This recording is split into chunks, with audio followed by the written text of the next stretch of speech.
Hey YouTubers and friends, how you doing tonight? Excellent, I hope. Like every Tuesday, I know it's my favorite night. Of course, we have Dano the Mano and Toledo Just tonight.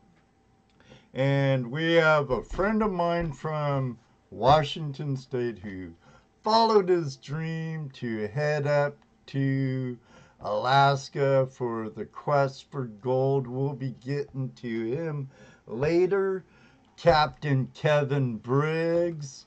And, but you know what I'm going to say right now. Don't go away. We'll be right back. Hey, this is Michael from iPanForGold.com. You know, I love to receive emails and photos of gold my friends recovered from my page. Had a mistake there, guys. Don't go away. We'll be right back. Hey, this is Michael from iPanForGold.com. You know, I love to receive emails and photos of gold my friends recovered from our pager, and they're not too shy to tell me about it either. Just check out some of the reviews, photos, and even videos that they have posted on our Facebook page. In fact, here are some of my not-so-shy friends now. I'm Aaron, and I pan for gold. I'm Caleb, and I pan for gold. I'm Ed Martin, and I pan for gold. I'm Erica, and I pan for gold. I'm James, and I pan for gold. I'm Darren, and I pan for gold. I am John, and I pan for gold. I'm Mark, and I pan for gold. I'm Tony, and I pan for gold. This is Rob from Nashville, and I pan for gold. Be sure and check our Facebook page and website for the latest offers, blog articles, and videos. What's in your pan? I hope it's pay dirt from iPanForGold.com. Oh, jeez.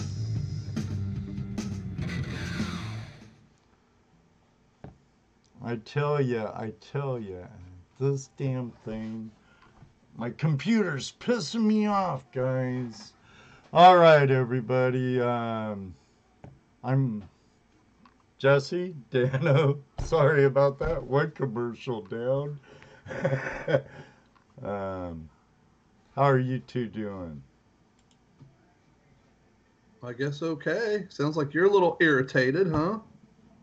Oh, well, you know, I'm looking for the iPan for Gold commercial, and I'm on the wrong scene altogether, and I'm just like, damn it, Jim.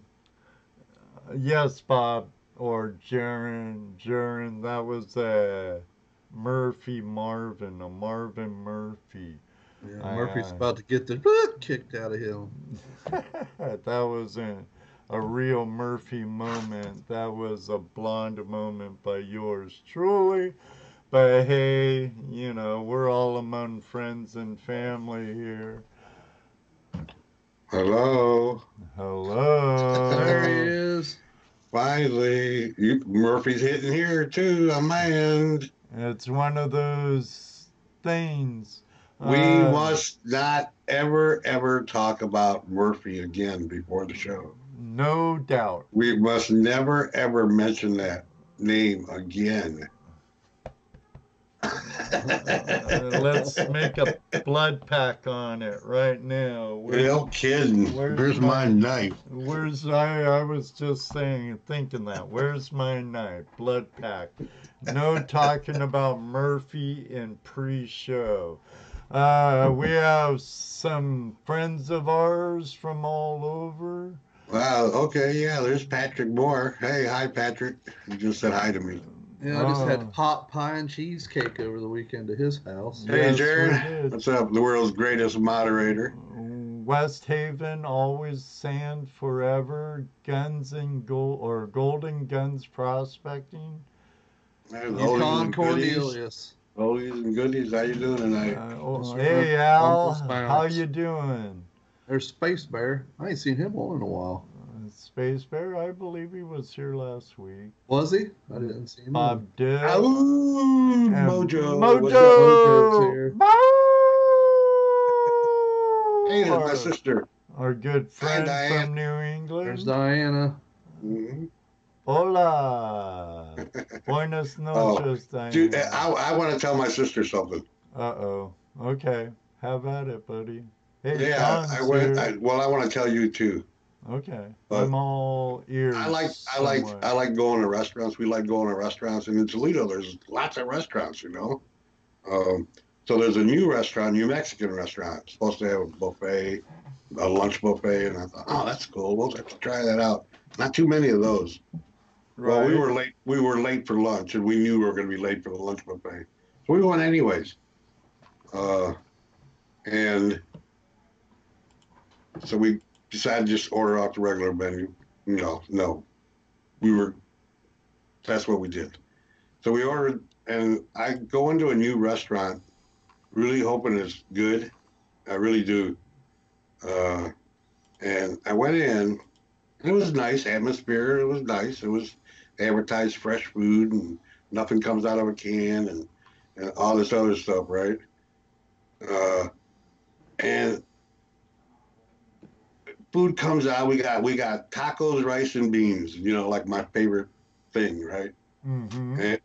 And some guacamole with chips, and the chips were delicious.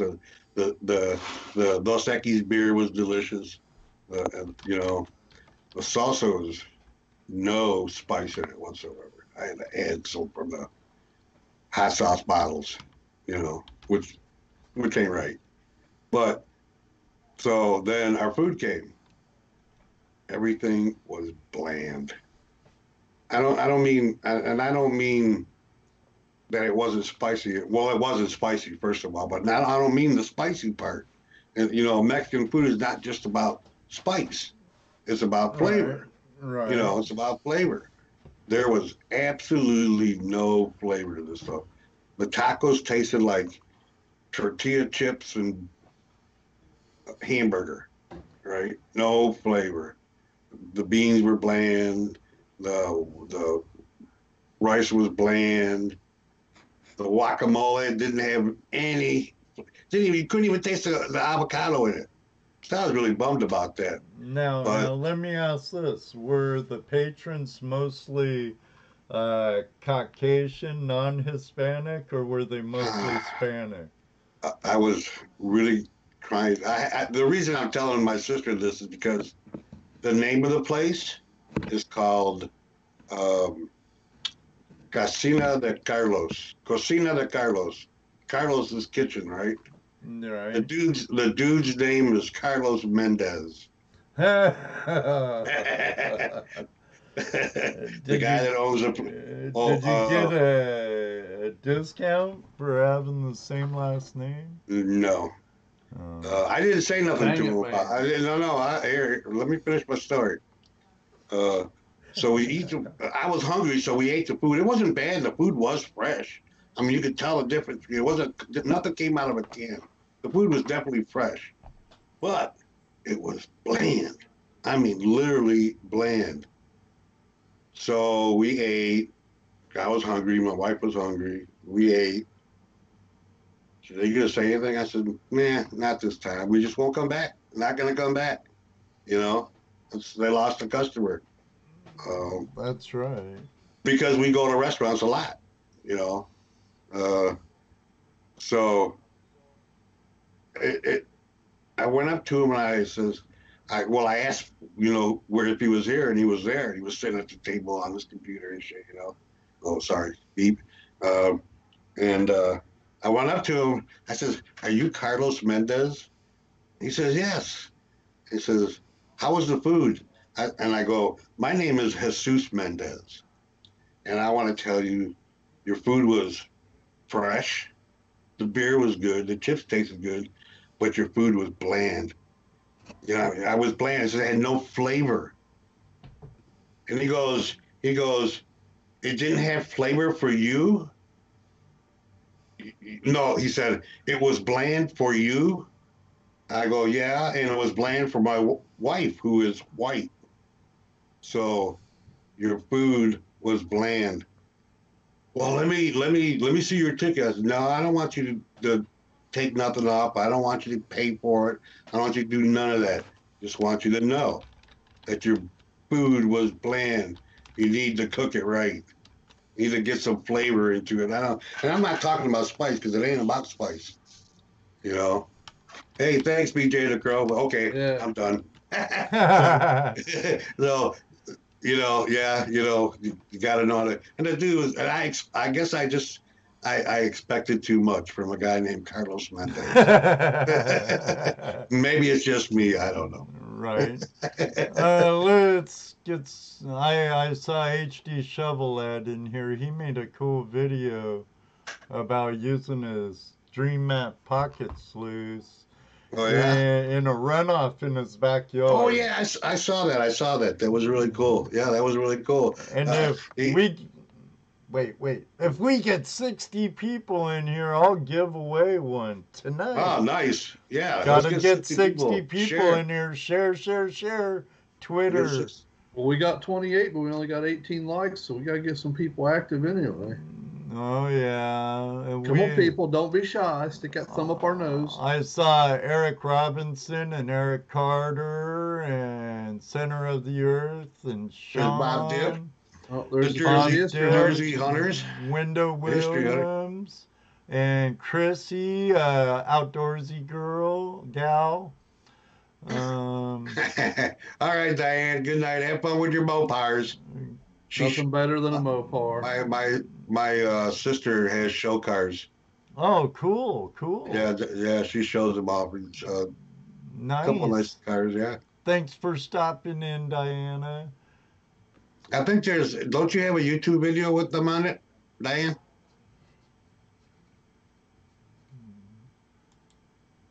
I thought I saw. Maybe she just sent it to me or showed me or something. Oh, I don't know. Ron Shaw, welcome. Hey, Odd. There's John Wolf. Brian, John Wool. Right on. Welcome, everybody. Brian, how you doing?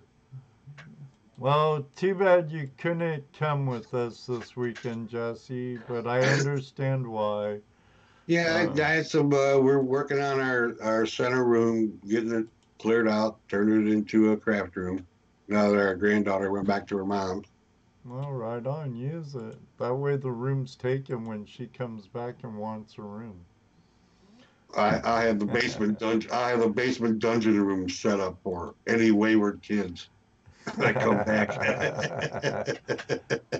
Do the dungeon. Do the dungeon with you. Too funny. And I want to I miss being there too, Patrick. It would look like fun. Of course, I know it was. BJ the Crow, thank you very much for the $5 super chat. All that money, those super chats go right back into the channel. Because right now I'm still running on the same old laptop. I think you know what? I just wasted I can't say that too loud. My accountant might hear. I think I just wasted $500 on that. Why? Power. Because it's outdated and the graphic card's not compatible with Windows 10, and it costs more for me to get Windows 8 than it would to get 10. And some other stuff, and a new production computer for streaming would be anywhere from 15 to 18 to 25. You know, right. I could go up to professional studio quality at 10 grand, but that ain't gonna happen. Oh, finally got it. I haven't been able to get the YouTube to come up right. Finally coming up. Even though I've been able to chat, I wasn't able to see the video. Yeah, we went metal detecting Sunday. That's first for me out there. And you had the best finds. Your Equinox did really good, Dano. Yeah, it did. We found a little fishing hook you'd fish for bluegill with, 6 inches down. Oh yeah, here, show your greyhound's head. My greyhound head. I think it looks like a greyhound. Yeah. Or ladies from Jersey will know what this is. Maybe they'll tell me. Yeah. Come a little closer. I thought it might have been off the top of a show the bottom. Show the bottom. Lift it up a little. A little, Show the bottom, yeah, Dano. down a little. Whoop, right there. I think you're right, Dano. I think it's a cane top. Well, it kind of looks like a greyhound's head, maybe. Or a Doberman pincer. Well, his ears ain't sticking up, though.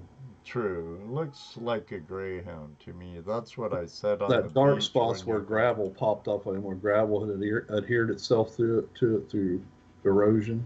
Right. Yeah. That's one of the things I dug up this weekend. I dug up a 1965 quarter, a couple dimes, Yeah, it's a cane topper. fishing weight. That's a walking stick cap.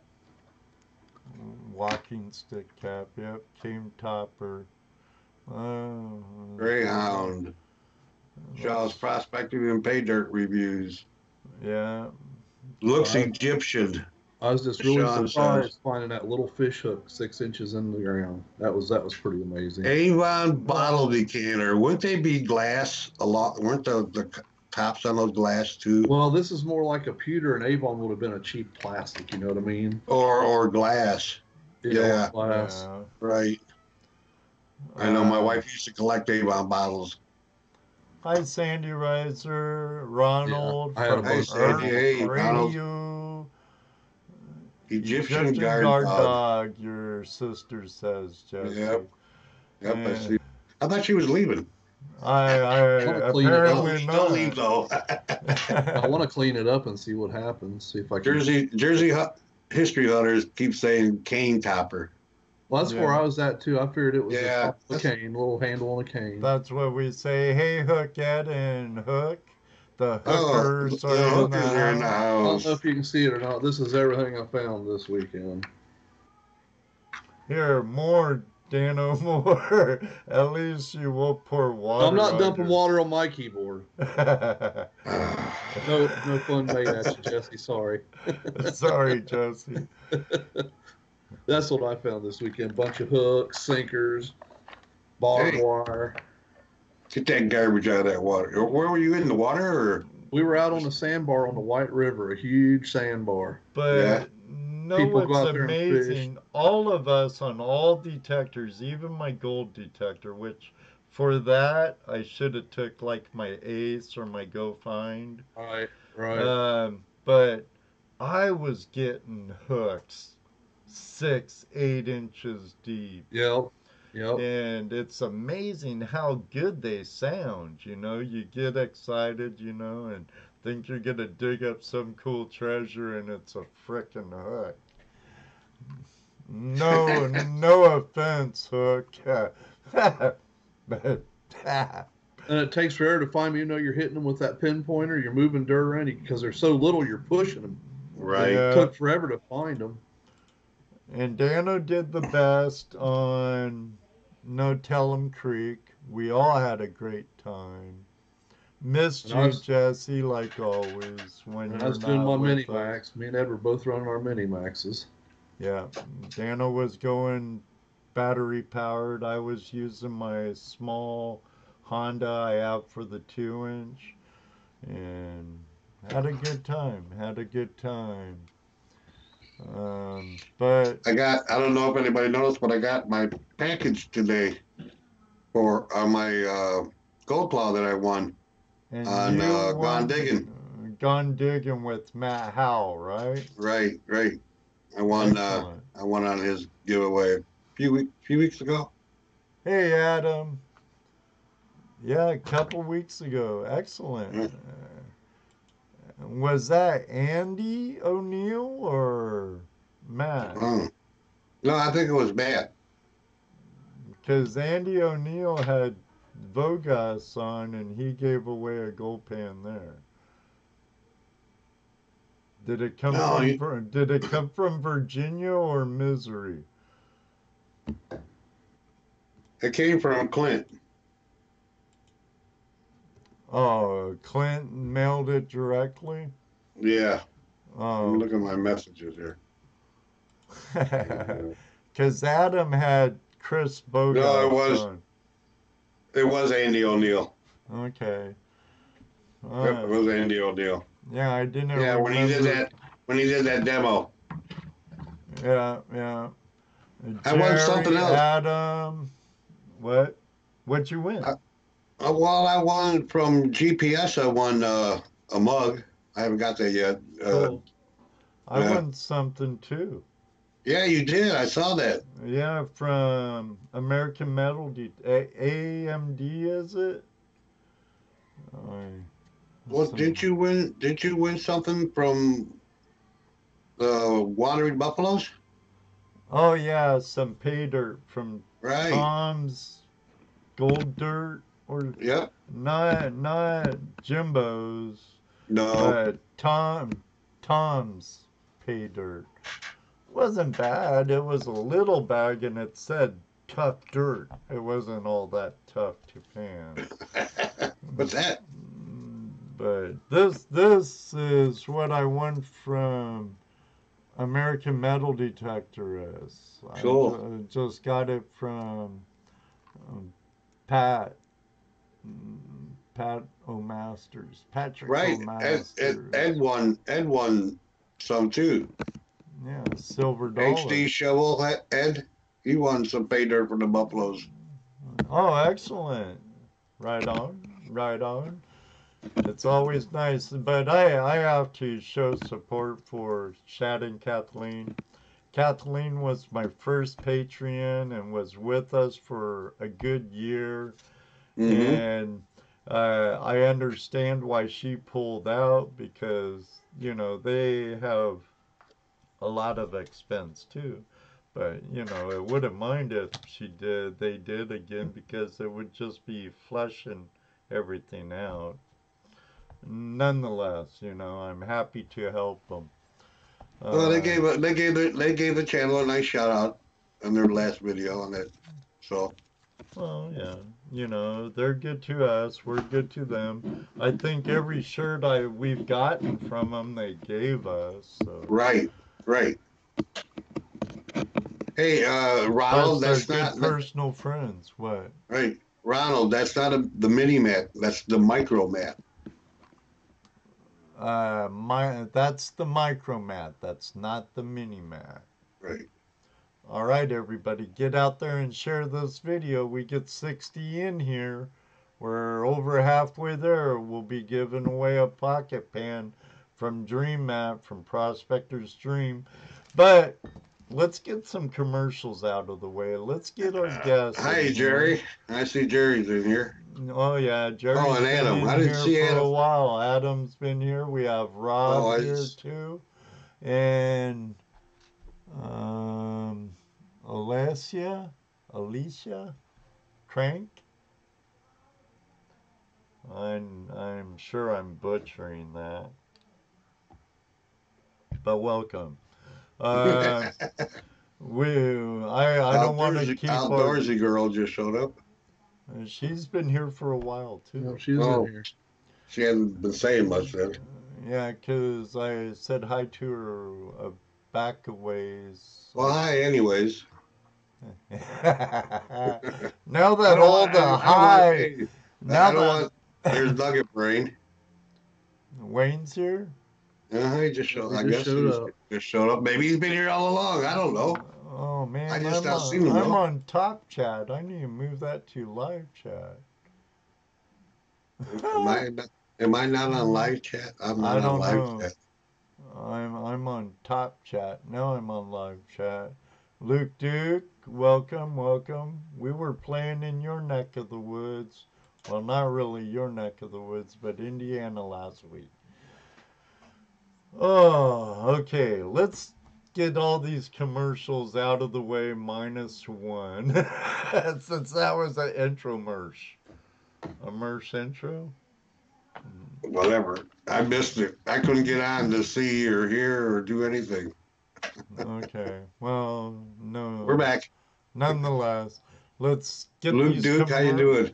All right. Let's get these commercials out of the way. This show's brought to you every week by our good friends at Gold Claw and Prospectors Radio and iPan for Gold.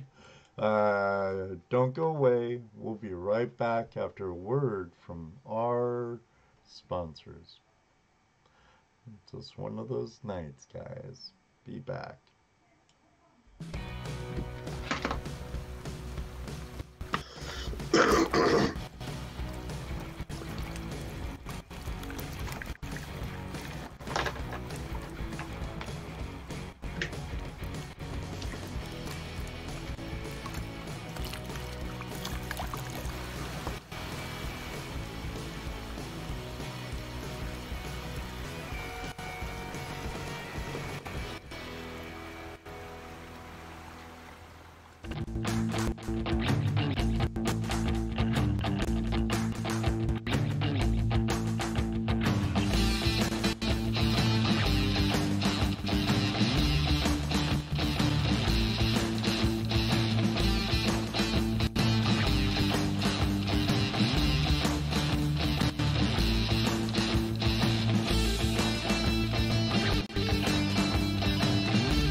And one more time from iPan for Gold. Hey, this is Michael from iPanForGold.com. You know, I love to receive emails and photos of the gold my friends recover from our pager, and they're not too shy to tell me about it either. Just check out some of the reviews, photos, and even videos that they have posted on our Facebook page. In fact, here are some of my not-so-shy friends now. I'm Aaron, and I pan for gold. I'm Caleb, and I pan for gold. I'm Ed Marvin, and I pan for gold. I'm Erica, and I pan for gold. I'm James, and I pan for gold. I'm Jern, and I pan for gold. I am John, and I pan for gold. I'm Mark, and I pan for gold. I'm Tony, and I pan for gold. This is Rob from Nashville, and I pan for gold. Be sure and check our Facebook page and website for the latest offers, blog articles, and videos. What's in your pan? I hope it's pay dirt from ipanforgold.com. And Jesse says, don't forget to mute while he's not muted and we hear all his noise. How you doing, buddy? Hey, my brother James. I thought I was being quiet. I was muted. Let me see. Twisted What were you R hearing? Racing. Hey, all kinds of stuff, buddy. It's okay. It's okay. No biggie. No biggie. No biggie. Hey, if this is your first time here and you're not yet part of the Flash in Your Pan community, hit the subscribe button and become a subscriber today. Don't forget to hit the bell. We'd love to have you part of our family and whatnot. Now your son just showed up, and Thomas just showed up, and your son. Ian's here too. James? That's my brother. Oh, your brother. Jeez, if he's my son, man, I was pretty potent before I was born. Hey, Jim, how you doing, brother? I got some other brothers, too. Got quite a few of the LBPA in the house. I see that. I'm not seeing Ron, though. So you lose, Bob. No Iron Marvin for you tonight. No Ron. But let's get to the meat of the matter. We have my friend, Kevin Briggs, a homie from Washington State who started off a small-scale weekend warrior miner prospector, and apparently got the bug big enough to go to the land of the midnight sun, and the rest is history. So let's bring up Captain Kevin Briggs. Are you there, Kevin? Hey, Ed. How hey, you Dan. doing? Hey, Jesse. What's going How on, you doing? Kevin? Oh, doing good. Enjoying my Tuesday afternoon up here in Nome. It's probably negative 15 degrees outside. Nice. Bird. That's pretty cold. We're sitting here in Ohio around 50. Or it was around 50 earlier. But soon to change. Oh, yeah, that's going to change later on tonight. But it hasn't already. No, we're still up. Well, we're down to 40 now. So. Oh, well, we're up. Oh, degrees. Sorry. Never mind. Nothing. I'm down to 39 at the lower part of Ohio here. Okay. Yeah, I'm in Toledo, up in the northern part of Ohio. So. My phone's in airplane mode, so. Shovelhead said the beer's cold where he's at. It's okay. You're right in between us. Yeah, somewhere in there. Yeah, it was a nice day at work today. I was just in my long sleeve tee, no hoodies and stuff. And when I was working inside, I was way overdressed to boot. Outdoorsy girls wanting to go ice fishing. She said they need that cold there. Right. You can have it all you want, Chrissy, up there in the Great White North. Keep it there. Leave it. I like to go ice fishing. Yeah, okay. That's always. I'll sit in the shanty. And I do too, but I'm not going to force it. Yeah, no doubt, huh? No doubt.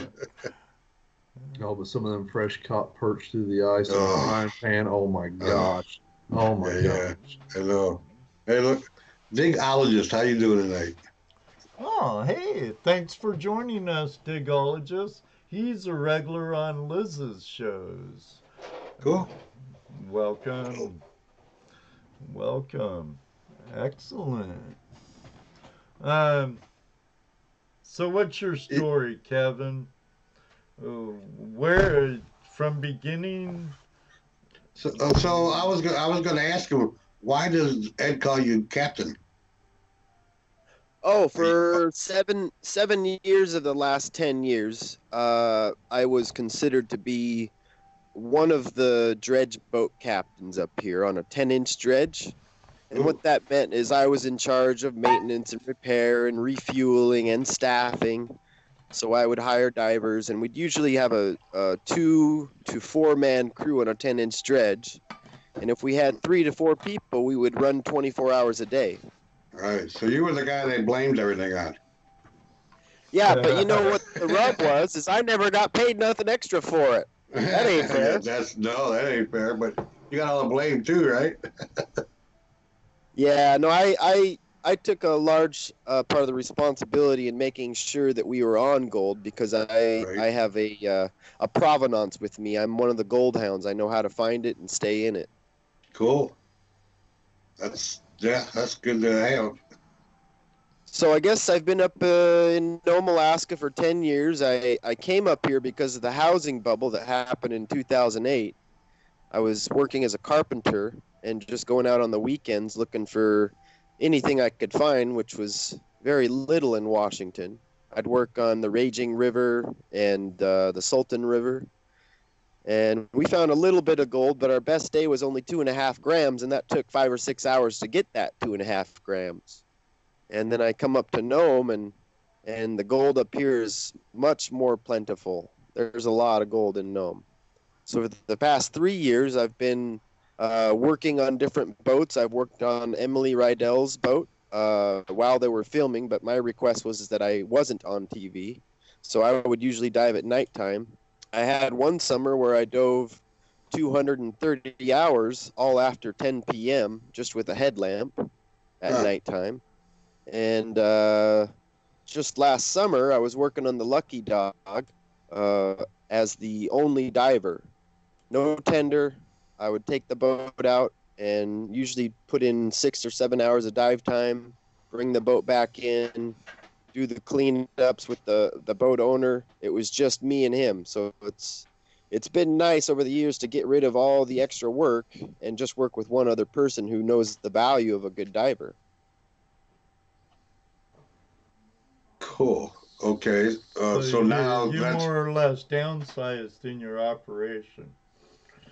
So Yeah, the boat owner and I split everything 50-50, and he pays for fuel expense, and depending on if we're working on a rec area, which is state ground, or a leased area, which is owned by someone else, we'll normally have to pay a lease payment of 15 to 20% right off the top of whatever we pull up. And that comes right off the top before you guys even split. Yeah, that's right. Okay. Second, David Villa has a question. Are you certified diver or just brave beyond dash? You know, I am a certified diver, and I kind of sensed that my life was going in this direction because I would go out every weekend and I'd drive, 2 hours one way to meet up with my buddy in northern Washington and to find, enough gold that wouldn't even cover the gas for the trip. So sounds familiar. When you're passionate about something, the money will come, And I just so happened to land in one of the richest places in Alaska for gold. It's usually within the top 3 feet of material, and a lot of times it's on a hard pan, sometimes it's on a bottomless gravel. And you see the gold and you follow the gold. And if you've got any kind of work ethic, a guy that, I used to do roofing and carpentry and I'd work outside. So anybody that enjoys working with their hands, that has any kind of work ethic, would do pretty good at this career, I think. So are you dredging in rivers and streams or out in the ocean?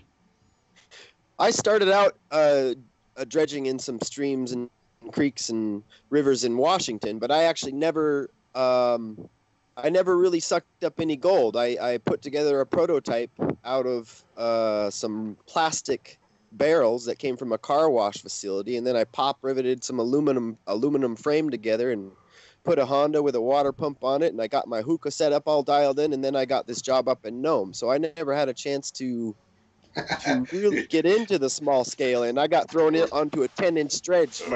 Yes, so you get to use your Franken dredge, huh? No. Actually, I think I remember seeing pictures from David of that dredge. Yeah. I'm pretty sure he took it out into the Sultan and tried to suck up some gold, but it wasn't too fruitful of an experience. But he's now also a successful miner. Yeah, I think it's great how the two of you went from weekend prospecting lifestyle and the love of being out in the outdoors to taking your dream up to AK and becoming real actually miners and successful ones at that. But you and David kind of veered separate ways. You stayed under the ice and under the water dredging, your love of being under the water dredging. And Dave must not like the cold as much. I know he went from dredging to a crawler and then moved his crawler inland and now is doing fairly well, I guess. I've imagined that he's doing okay as well.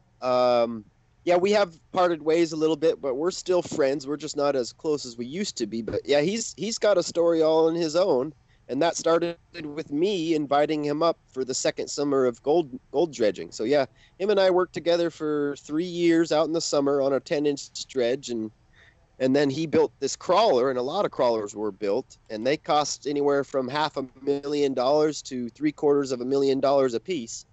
And there was one summer where there was 6 crawlers in the ocean, and I think Dave Chersvik is the only one using his crawler and currently mining. All those other crawlers gave up on it. I know he had to rescue some crawlers with his crawlers. Dave was smart enough to not drive into his hole. Yeah, Dave's good people. Yeah, he is. I want to welcome Stephen Ruthven from Calgary, Canada, into the Flash in Your Pan community. Thanks for subscribing. any friend of Outdoorsy Girls friend of mine. Hey, Brian. Now, this guy in the chat room, American Gold Prospectors, Kevin, that guy's a hardcore dredger from New England. And he's done really good for his part of the country. Excellent.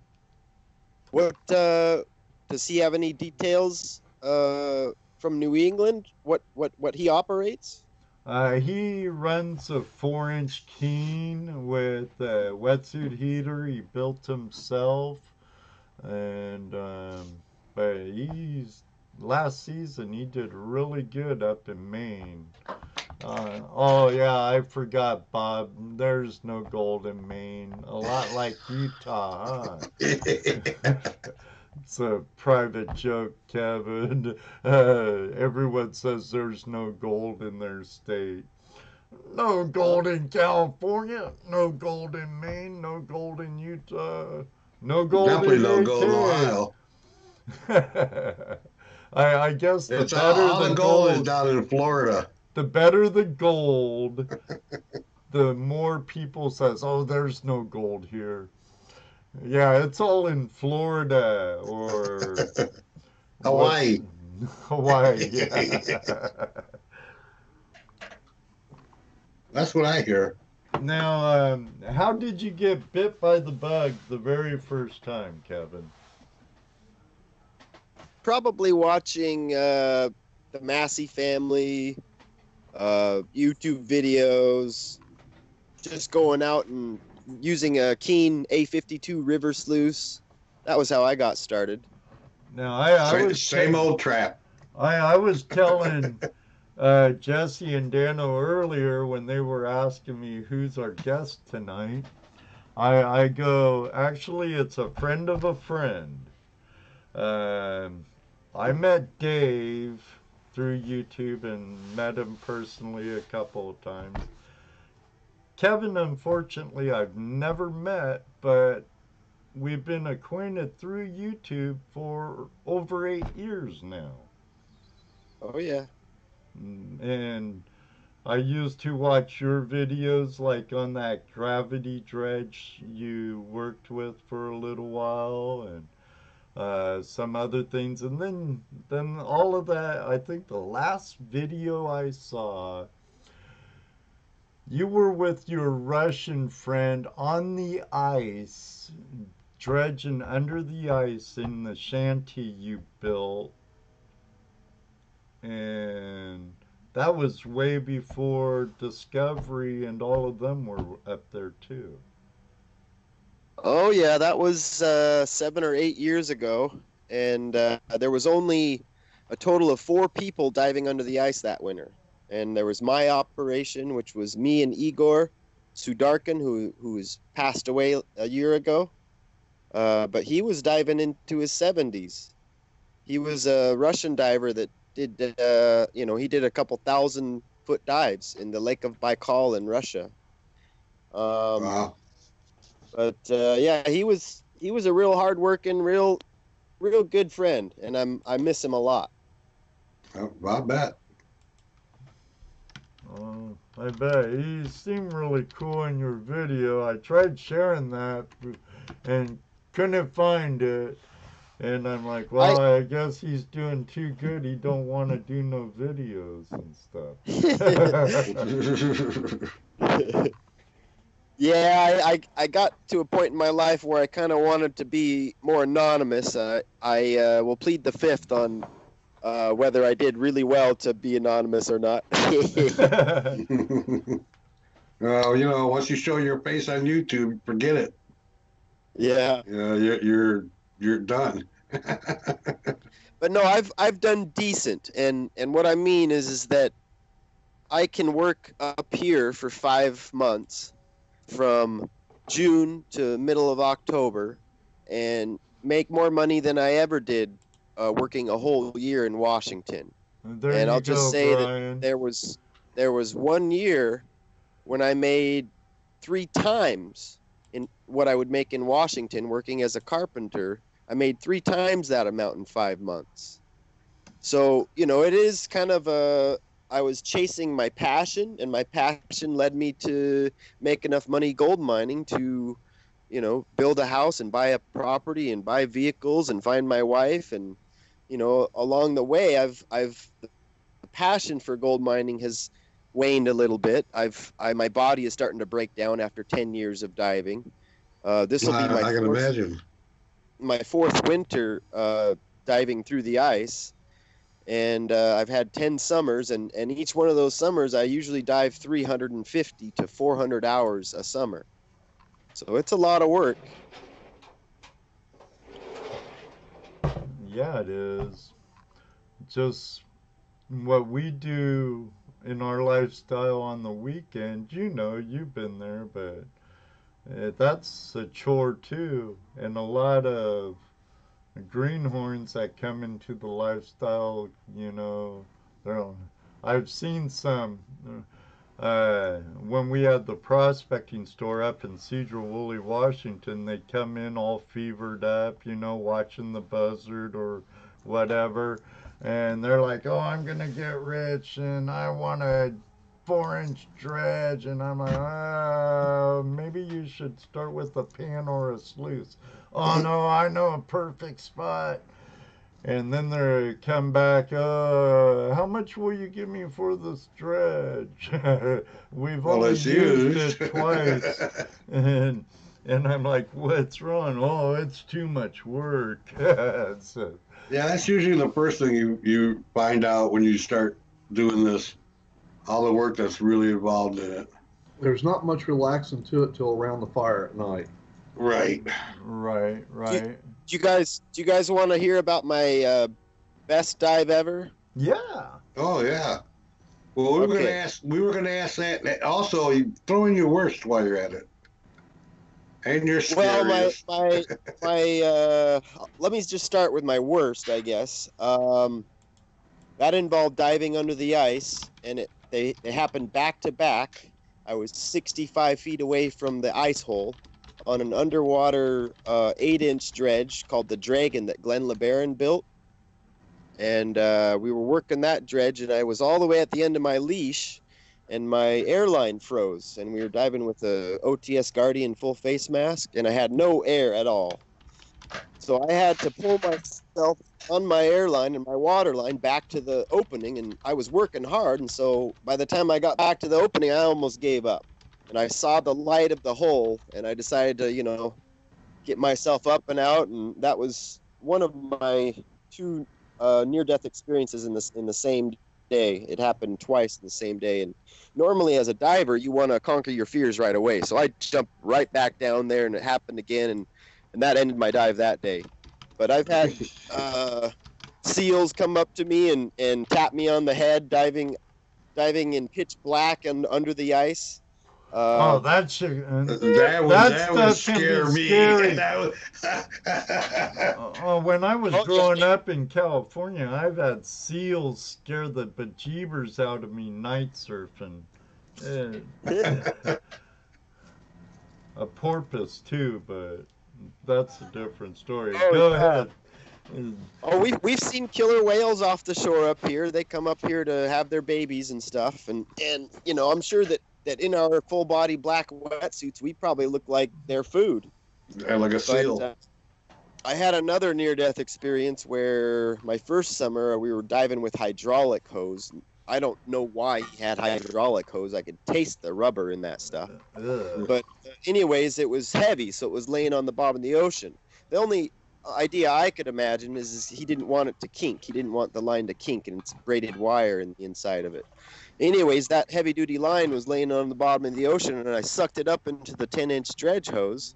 Ooh. And the fear in my mind is that, first off, I wasn't getting that much air. His one-way valve wasn't in there properly, and the reserve air tank wasn't holding enough air.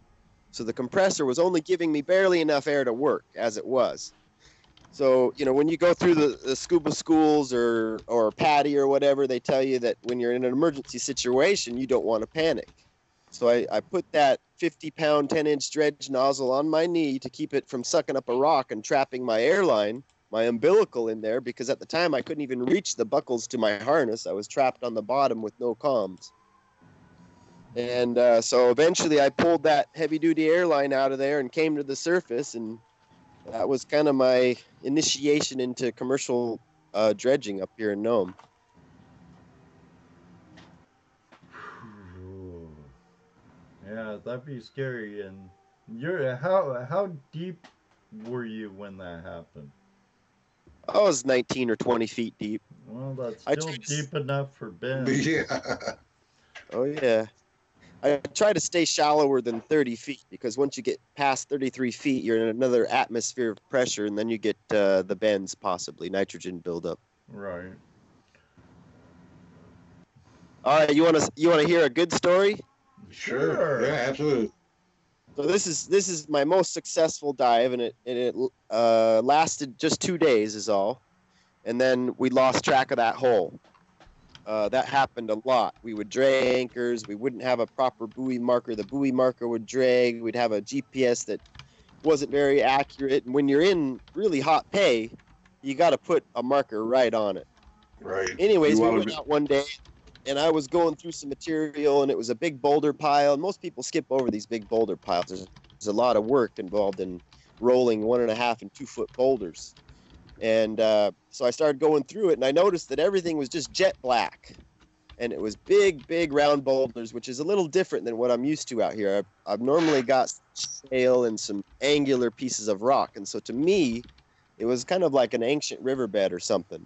Right. And I was going through these big round black, jet black boulders, and I opened up a hole that was about 3 feet around, which is about the minimum size of space that I want to look at to be able to ascertain how many ounces per hour I'm going to suck out of this area.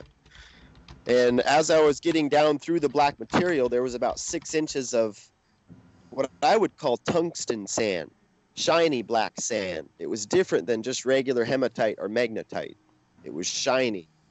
And as I was going through it, I could start seeing what I would describe as little stars. You know when they go warp speed on Star Trek or something?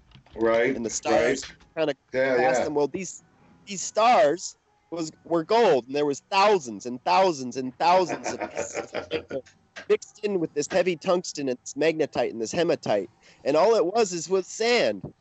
And it was a layer that was like 3 inches thick. And as I got down to the bottom to this hard clay layer, which eventually turned gray after I sucked up all the black and all the gold, I exposed this area that was 3 feet by 3 feet that had thousands and thousands of pieces of gold just sitting there like staring back up at me.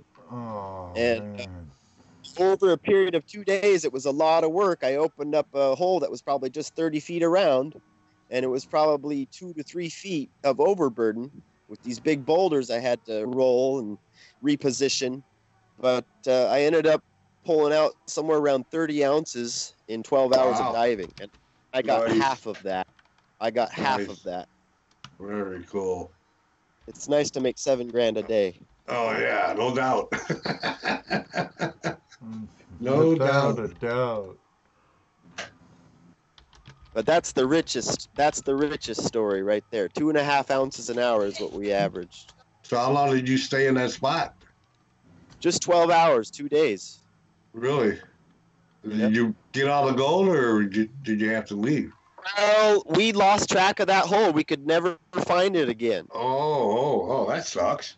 Oh, that's right. You were saying you had bad GPS and you were dragging anchor, and you know when your GPS is malfunctioning, it can give you a number that's 30 to 50 feet away from the hole. Right. And the hole's 30 feet wide. It's just difficult. And there's been years when we've been able to stay in one hole for the whole year, but that's only one time out of the last years. Most of the time you get into a rich spot and then it'll play out and you got to go on the hunt again. Yeah. Brian from American Gold Prospectors, what is your biggest nugget you found so far? Is that the one on your neck, or have you found one bigger? Yeah, that's the biggest one I personally have found. But my cousin Jordan came up here 3 years ago, and at 2 a.m. at night, his tender spotted this big lunker in the sluice box. And luckily his tender was an honest person, and he brought the diver up, and they shut the 170 horsepower motor down, and they looked in the sluice box, and there was sitting a 4.93 ounce nugget. Nice. And that was the largest one found offshore in, I don't know, like 5 years up here. Most of the big ones are found inland. So the biggest one I've found is 0.8, and that's the one hanging from my neck. And the story of that one goes is that I was in this cobble pile going through about 2 feet of material, and about halfway up where there was no gold, I'm very diligent to be looking at all my surroundings as I'm mining. I see this piece of gold sticking out of this wall of overburden, and I literally grabbed this 0.8 ounce nugget, which probably would have gone out the sluice box, because the bigger nuggets, we don't have a nugget trap. And so I grabbed that thing and put it in my 3-fingered mitt and brought it up to the surface. And it just so happened that my stepbrother Brennan was on the boat. I was teaching him how to do some diving this summer. And I dropped that thing in his hand, and his eyes got so big. No, I bet. That was a gold that had some yellowish and gray and kind of a cloudy quartz mixed in with it. Real pretty piece. So we got some more friends coming in. Yeah. Ray Russo. Ray Russo, and I don't know if I brought up Randy Scotty Tony yet, but hey, buddy, glad you like your package. He actually won a gold pan that Emily Rydell signed for us at the Gold Show. Right. And I kind of dropped your name to Emily and to Chase, Kevin. And they're like, oh, yeah, we know Kevin Briggs. He's worked on our dredge before. Chase spoke really highly of you. I talked to Chase a lot more than I got to talk to Emily, because Dano, we were all working the Gold Show. So she was working, I was working, and never could really talk. But when I did, I'm like, I have a friend who dredges up there. Wonder if you know him. Oh, what's his name? Kevin Briggs. Oh, yeah. And they both spoke highly of you, Kevin. So. Excellent. Yeah, I know Emily well. I just met Chase this last summer. Yeah, Chase seems like a really cool guy. But Emily was different than I was picturing in my mind, you know. Yep, same here. To be honest, I was picturing someone who wasn't so down to earth and kind of full of herself almost. And I'm sorry I ever thought that way, because what I did meet of her and talk to her, she was very cool and very cold, you know, you all know what I mean. Cordial. Yes, thank you. She was she is very cultured cool. and cordial. Yes. Yes. Yeah. Emily, go ahead, Ed. Oh, I hit her up about coming on the show, but we'll see about that. Maybe you could drop a bug in her ear and tell her friend accept my friend's request on Facebook. We gave her a flash in the pan towel, and we gave her a sticker too. Yeah. Hopefully she puts it on her dredge. Dano's wife actually worked in her booth for one whole day, and right. They got along great. So, yeah, she was really cool. Hello, West Coast Gold Prospector. How you doing? And you? I heard. Alaskan. We like to say hi to our chat people. Yeah, you know, we like to. Part of our family, part of our crew. Now, well, that means they can't win nothing, right? No.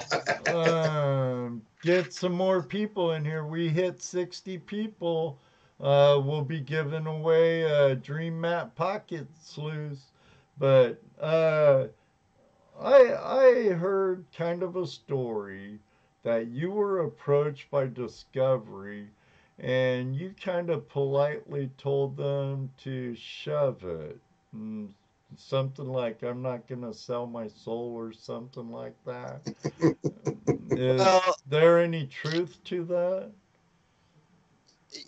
There was two production companies up here. To be honest, before they started filming, I was interested, and then as the show started, I realized that to me the show was mainly drama, and it wasn't really about gold mining. It was about drama.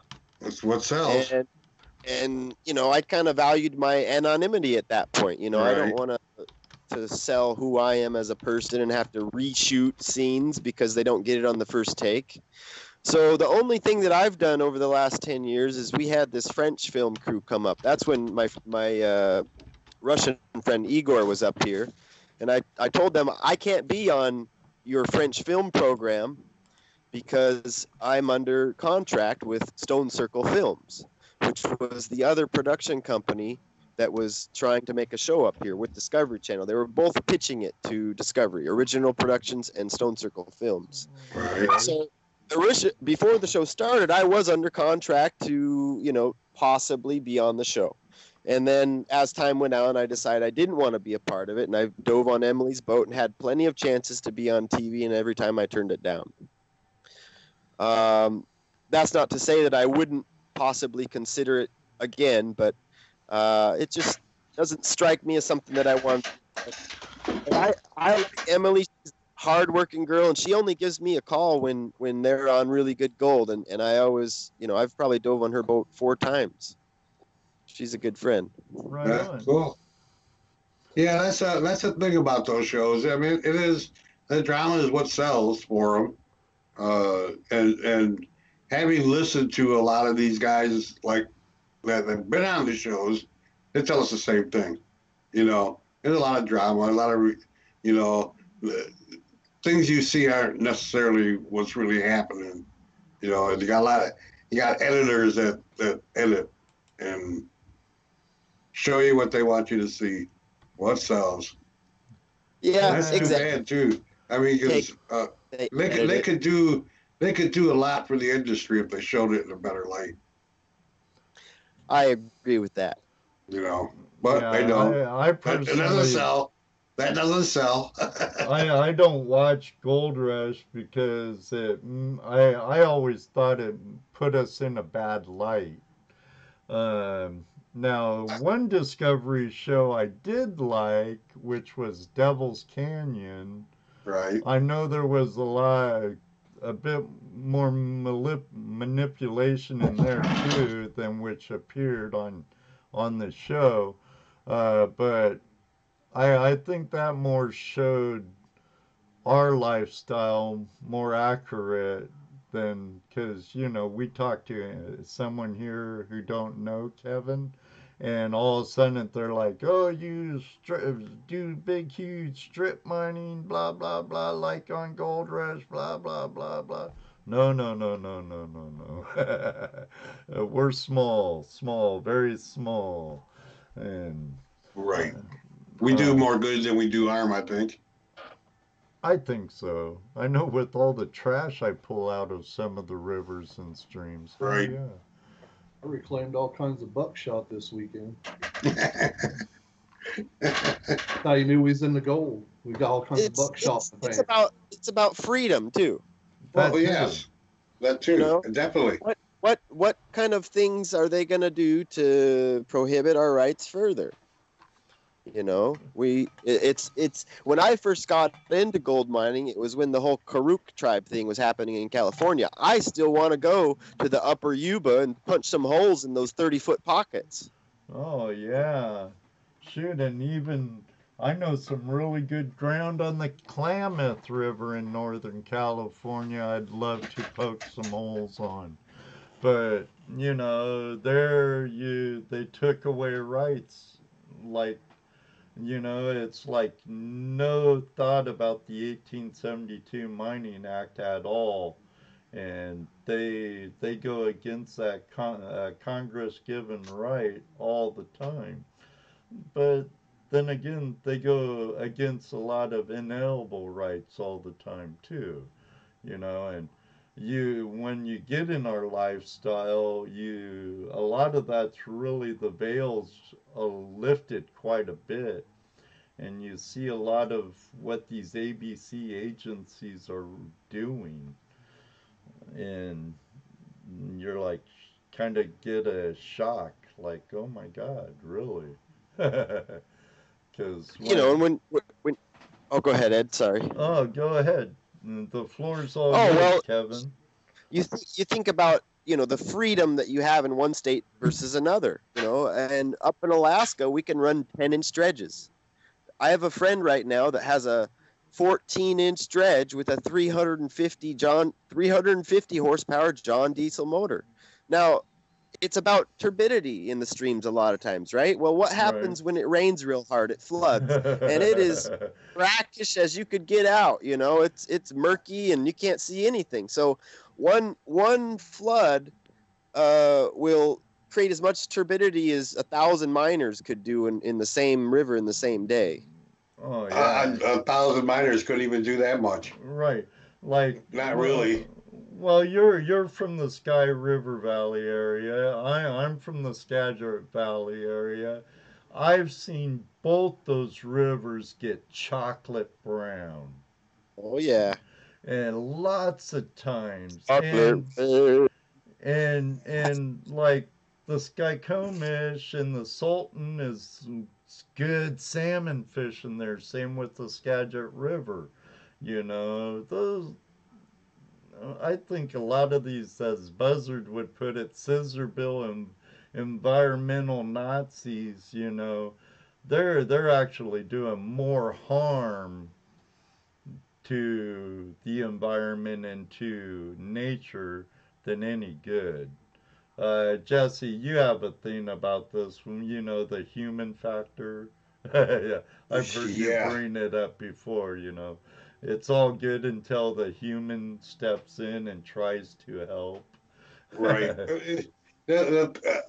I think I've said this before, especially with the environmentalists. No matter what we do, Mother Earth will take care of herself. Mother Earth will destroy us before we destroy her. So all these environmentalists who think that we're doing so much harm, they have no idea what they're talking about. I mean, they're just going on pure emotion, So there's no what 1,000 miners, 1,000 dredgers dredging in a river still doesn't even equal to what Mother Nature could do in a single, spring thaw, So where they say that we're actually rooted the rivers, they have no idea what they're talking about. All they're doing is, lockstepping into what one person told them, or one group told them, and they don't realize that it's all going to come back on them eventually. It's about how we treat the environment when we're in it too. I don't exactly. Well, no, right. I'm not saying that we should go out and trash everything and not clean up after ourselves. I'm not saying that at all. We should do that because I want to go back, and I don't want to go back to a bunch of trash. That's not what I'm saying. Well, but for them, the environmentalists to say that what we do, we're destroying the Earth. No, we're not. We're not doing anything.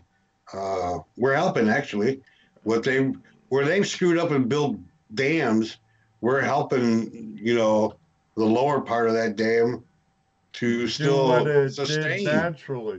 Right. Well, Jesse, we're on this subject right now. Take, for instance, my own little private Idaho at Joe's. Right. In that area where I do most of my dredging, I used to see hardly any fish. Right. Now I see nice smallmouth in there. Right. Well, and when I first started going out there with you, they're right. I'd see a few minnows here and there. I think the last time I went out there, they're getting more and they're getting bigger. So yeah, you're It's we gotta quit dealing with stuff on emotion. You know, well, we're gonna starve a region of an area for a little 2-inch fish that may or may not survive regardless of what we do. You know, right? Oh, we're making creatures go extinct.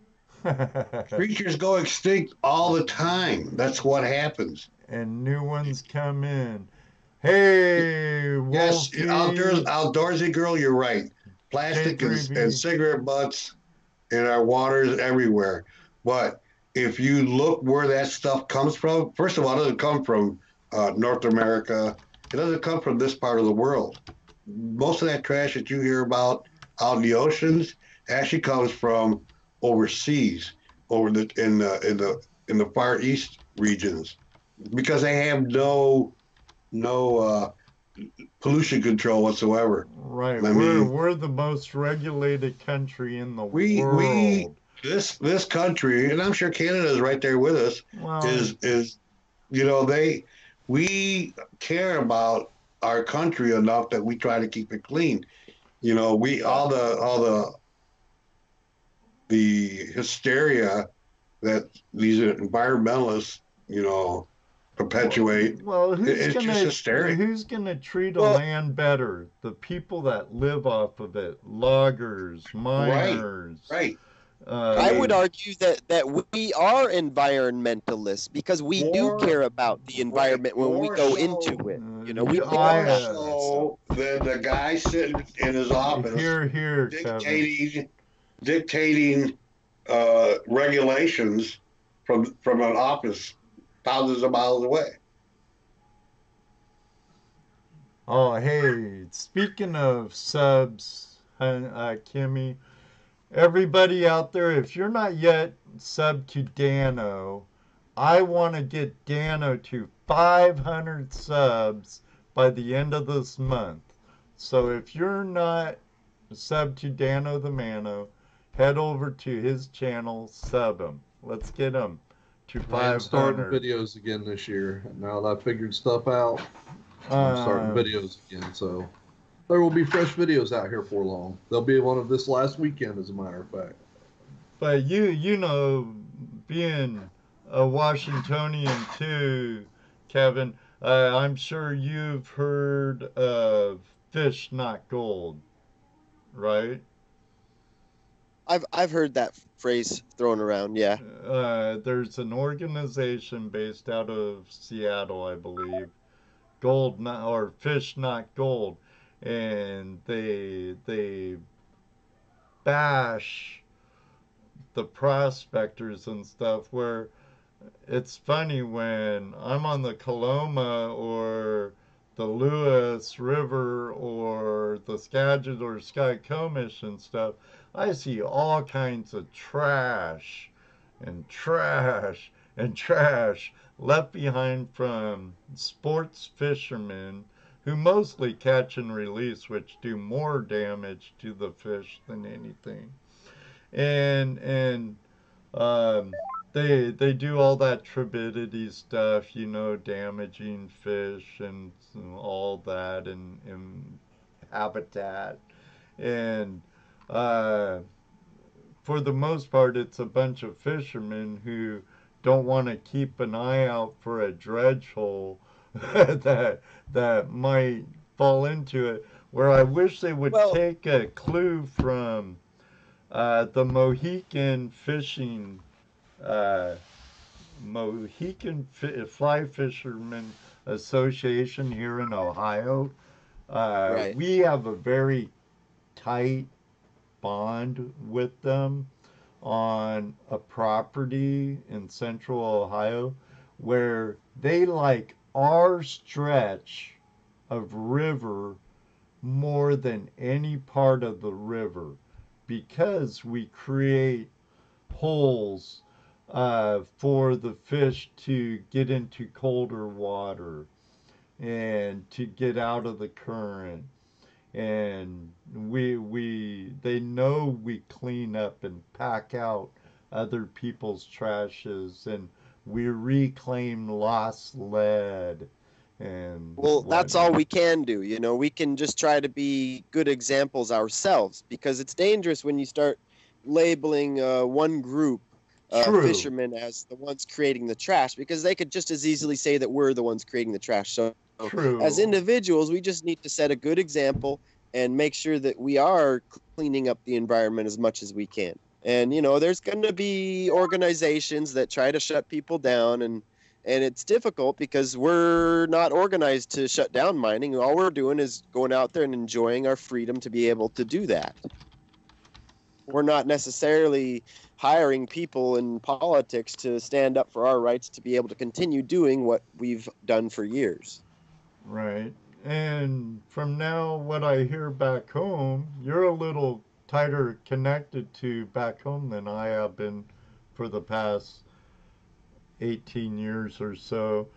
But now I hear a lot of them are turning on off-road vehicle-less operators and stuff like that, where back when I was a member of Washington Prospectors Association, we'd be telling ATV clubs and other groups, you know, they might not be coming for you now, but they will.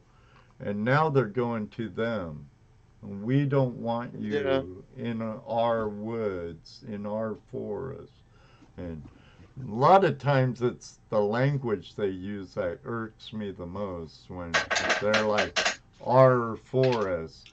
Well, last time I knew, it was the people's forest. Did I just get censored or what?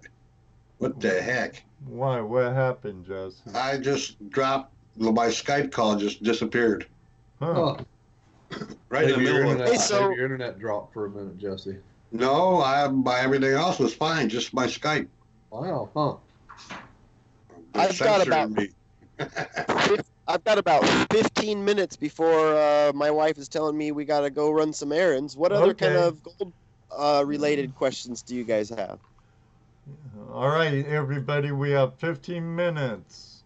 Let me open up a phone lines and maybe we'll get a call. All right, everybody, phone lines open. Give us a call, 419-741-4090. Ask Kevin a question before he has to bail. And if you want me to come on another time, it's gone pretty smoothly. I'd be willing to come on for another show if you have a guest that bails out. Oh, that'd be cool. Kevin. Thanks. Hey, Brian does have a question. Just curious if he has dredged with Spencer McCluskey. Yeah, I hired Spencer for one season. He dove with me for a couple days. I know who he is. I lived next to him one summer. You know, we're acquaintances. I know him. Yes. Cool. Very cool. You know, since Brian's really into dredging and he wants to travel the country and be kind of nomadic and dredge. I thought he already was. Yeah, no doubt. You should see that guy's trailer. But I'm surprised Brian didn't call in, Jesse. So. As many questions as he's had, I'm surprised too. Yeah. We don't have much more time, so someone make it worthwhile. So yeah, it would be. I think it'd be fun to have you back again. I'm glad you had a good or having a good time enough to say that, Kevin. That's pretty much what we do here every week. We talk gold and other treasure hunting, metal detecting. Oh yeah. You name it in treasure hunting. There we go. Sounds like a call to me. Yeah. I see a stranger in the room tonight too. No, I don't know why. I'm on airplane mode and that came through like our good buddy David Buckles just showed up. Oh, Dave I just Buck. seen that. What's up, David? We ain't seen you in a Buddy. while, buddy. No kidding. Well, we have a caller on the line. I know who it is, but I'll let him introduce himself. Hello, caller. What's your name? Where are you calling from? This is Hook, the Hookmeister Prospecting Outdoors from Indiana. Hey, What's up, Hook? How you doing, Hook? I'm doing good, and I've not heard his name a whole lot, but I do know a little bit about him. Kevin, you doing all right? Doing good. How are you? I'm not doing too bad. One question I got for you. You mainly just deal with carpeted and just basic rib matting, right? Or do you have a specific style that you use? We really like that matting that's that conveyor belt matting, which is also called vortex matting. Underneath, 2 layers of 3M miner's moss, the blue miner's moss. Oh, yeah. That's how we have our box set up. And a lot of times we'll screen off most of the box with 1/2 inch minus screen. And what that does for us is it classifies the material before it even gets down to the miner's moss. Right. And then you got 2 layers of moss, and you got some of that vortex underneath. And once that box is like completely impregnated with material, it's rock hard. You know that it's time to clean those mats. Yeah, I would think so. Oh yeah. You know, here in Indiana, it's mainly just placer gold, but I run a couple of little campgrounds and everything, and I've been doing it for a long time. And as a young kid, I got to go to Alaska, and that's what got me started was an uncle. And but dredging's my thing. I run a 6-inch dredge here in Indiana. Of course, it has to be tapered down to a 5-inch to be legal, but that is what I run. To run a 10-inch dredge would be crazy. I would love something like that. That'd be awesome. Move some material with that. It's a lot of time between your legs. Oh yeah, I know. I mean, I literally straddled that thing. Oh yeah, well I got a 6-inch and I run 2 pumps on it, and Ed and them's actually, I think they've seen it. Yeah, and it was they on didn't the get to top see it of run. your trailer. It was that it was and on your the trailer. 4-inch were on the trailer.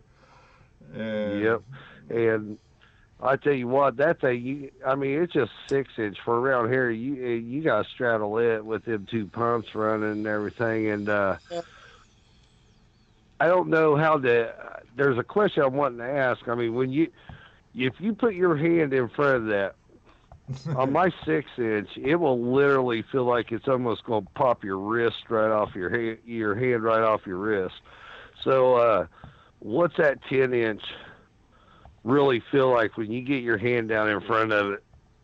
Oh yeah, it feels similar, but I would say that the injuries that you can sustain on a 10-inch are a little different than a 6. You can get a real big flat rock that can come on there with such force that it will shear your fingertips off. So you got to be real careful. Whereas a 6-inch, you could pick up a bowling ball size rock underwater with a 6-inch with enough suction. Yeah. But imagine a 10. It's got about the same amount of mercury, same amount of vacuum. Right. So I just try to keep my head away from the nozzle, and we've got ours net down to a 9-inch. What I'm curious to ask the caller is that do you screen any part of your box to increase your fine gold recovery? Well, honestly, I am a fan of gold hog matting, and I do run perforated metal, and I do also have a screen above my matting and my metal before it even gets to the matting. And I classify it down. I used to carry 3 or 4 buckets of material, 5-gallon buckets of material home every day, and now I carry 1, and I'm finding twice as much gold. So Kevin, does your screen run all the way down your box? On most of our dredges, yes. The one that I'm running right now, which is a little 37 horsepower, we're using a reefer unit motor, a little Isuzu, and we're running an 8-inch dredge, and I got a 12-inch box long that's 12-foot long box with a 3-foot wide at the top all the way down. And yeah, it's screened. 80% of it is screened. Just the very last little bit isn't screened. And then we've got an undercurrent as well, which floats the water down even more. Yeah. Right. Yeah, 1/3 of mine is screened above before it goes down to the metal and the matting, and then the rest is pretty much open with the matting I'm running. But anyway, it was definitely nice hearing from a real deep water dredger up there, because I have no fear. I dive and everything. I got all the gear for it, and I love to dive. And I'm used to murky water here in the inland states. The water's always got a tint to it of some kind, so visibility once you get about 10 feet goes down to about 2 to 3 foot, and it's nice hearing from other people that are used to being under the water. And I'm one of the few in my area that do the code water. Of course, I got the equipment and gear for it because I dive all winter too, so as much as possible. Yeah, I'm one of them ones. Oh, you're welcome. And hey, if you do get on there again, hopefully you get a little more time and everything, and maybe it'd be one of them nights where the show goes on for 4 hours. It's been known to happen. Oh yeah. Yes, it has been several times. Yeah. But this is Hook from Hookmeister Prospecting Outdoors from Indiana, Greensburg, Indiana, and very nice hearing from you. Keep pushing forward, buddy. You too, Hook. Good to talk to you. All right. Yes, see you later. Bye, Ed. Bye, Jesse and Dano and everybody. Thanks for calling in, Hook. We have another good friend of ours calling from Tasmania, Australia. I wonder who that is. What's up? Hey, how you doing, David? I'm doing really well. I joined the show late. I was a bit busy, and then I thought, I'll have a look. It's still on, and I seen you're still on there. So yeah. Better late than never. You finally came back. We've been missing you, dude. We missed you, couldn't keep up. I'd ring in and tell everyone, it's good to hear from everyone, and good to see you. Excellent. Heck We're yeah. glad to see you, buddy. We're glad to see you. Heck yeah. I've got a question for your guest. Shoot. Is he ready for it? Kevin, you ready for his hypothetical? Hypothetical, shoot. All right, mate.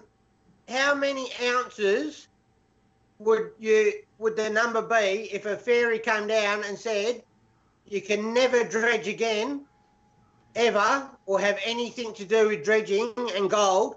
How many ounces would they have to pay you straight up to accept that offer? I would never accept that offer. What about for 1,000 ounces? Well, I've seen multiple thousands of ounces, so in 10 years. Go higher than that, David. You have to talk pounds, probably. 10,000 ounces, then you can just play golf or tennis or something. That would be nice. I'll take $1 million. You could give me $1 million. No, my body is starting to fail on me a little bit. I did roofing for 8 years, and that has a rotator cuff injury. I've got buddy. Carpal tunnel real bad from working the smaller dredges, and I'm starting to think about using my mind a little bit more and cutting back on the commercial dredging. But it has been a way that I've made money for 10 years, and I've enjoyed the heck out of it, and I've done quite well. Yeah. So you take 1,000 ounces, would you? Sure, I'll take $1 million. I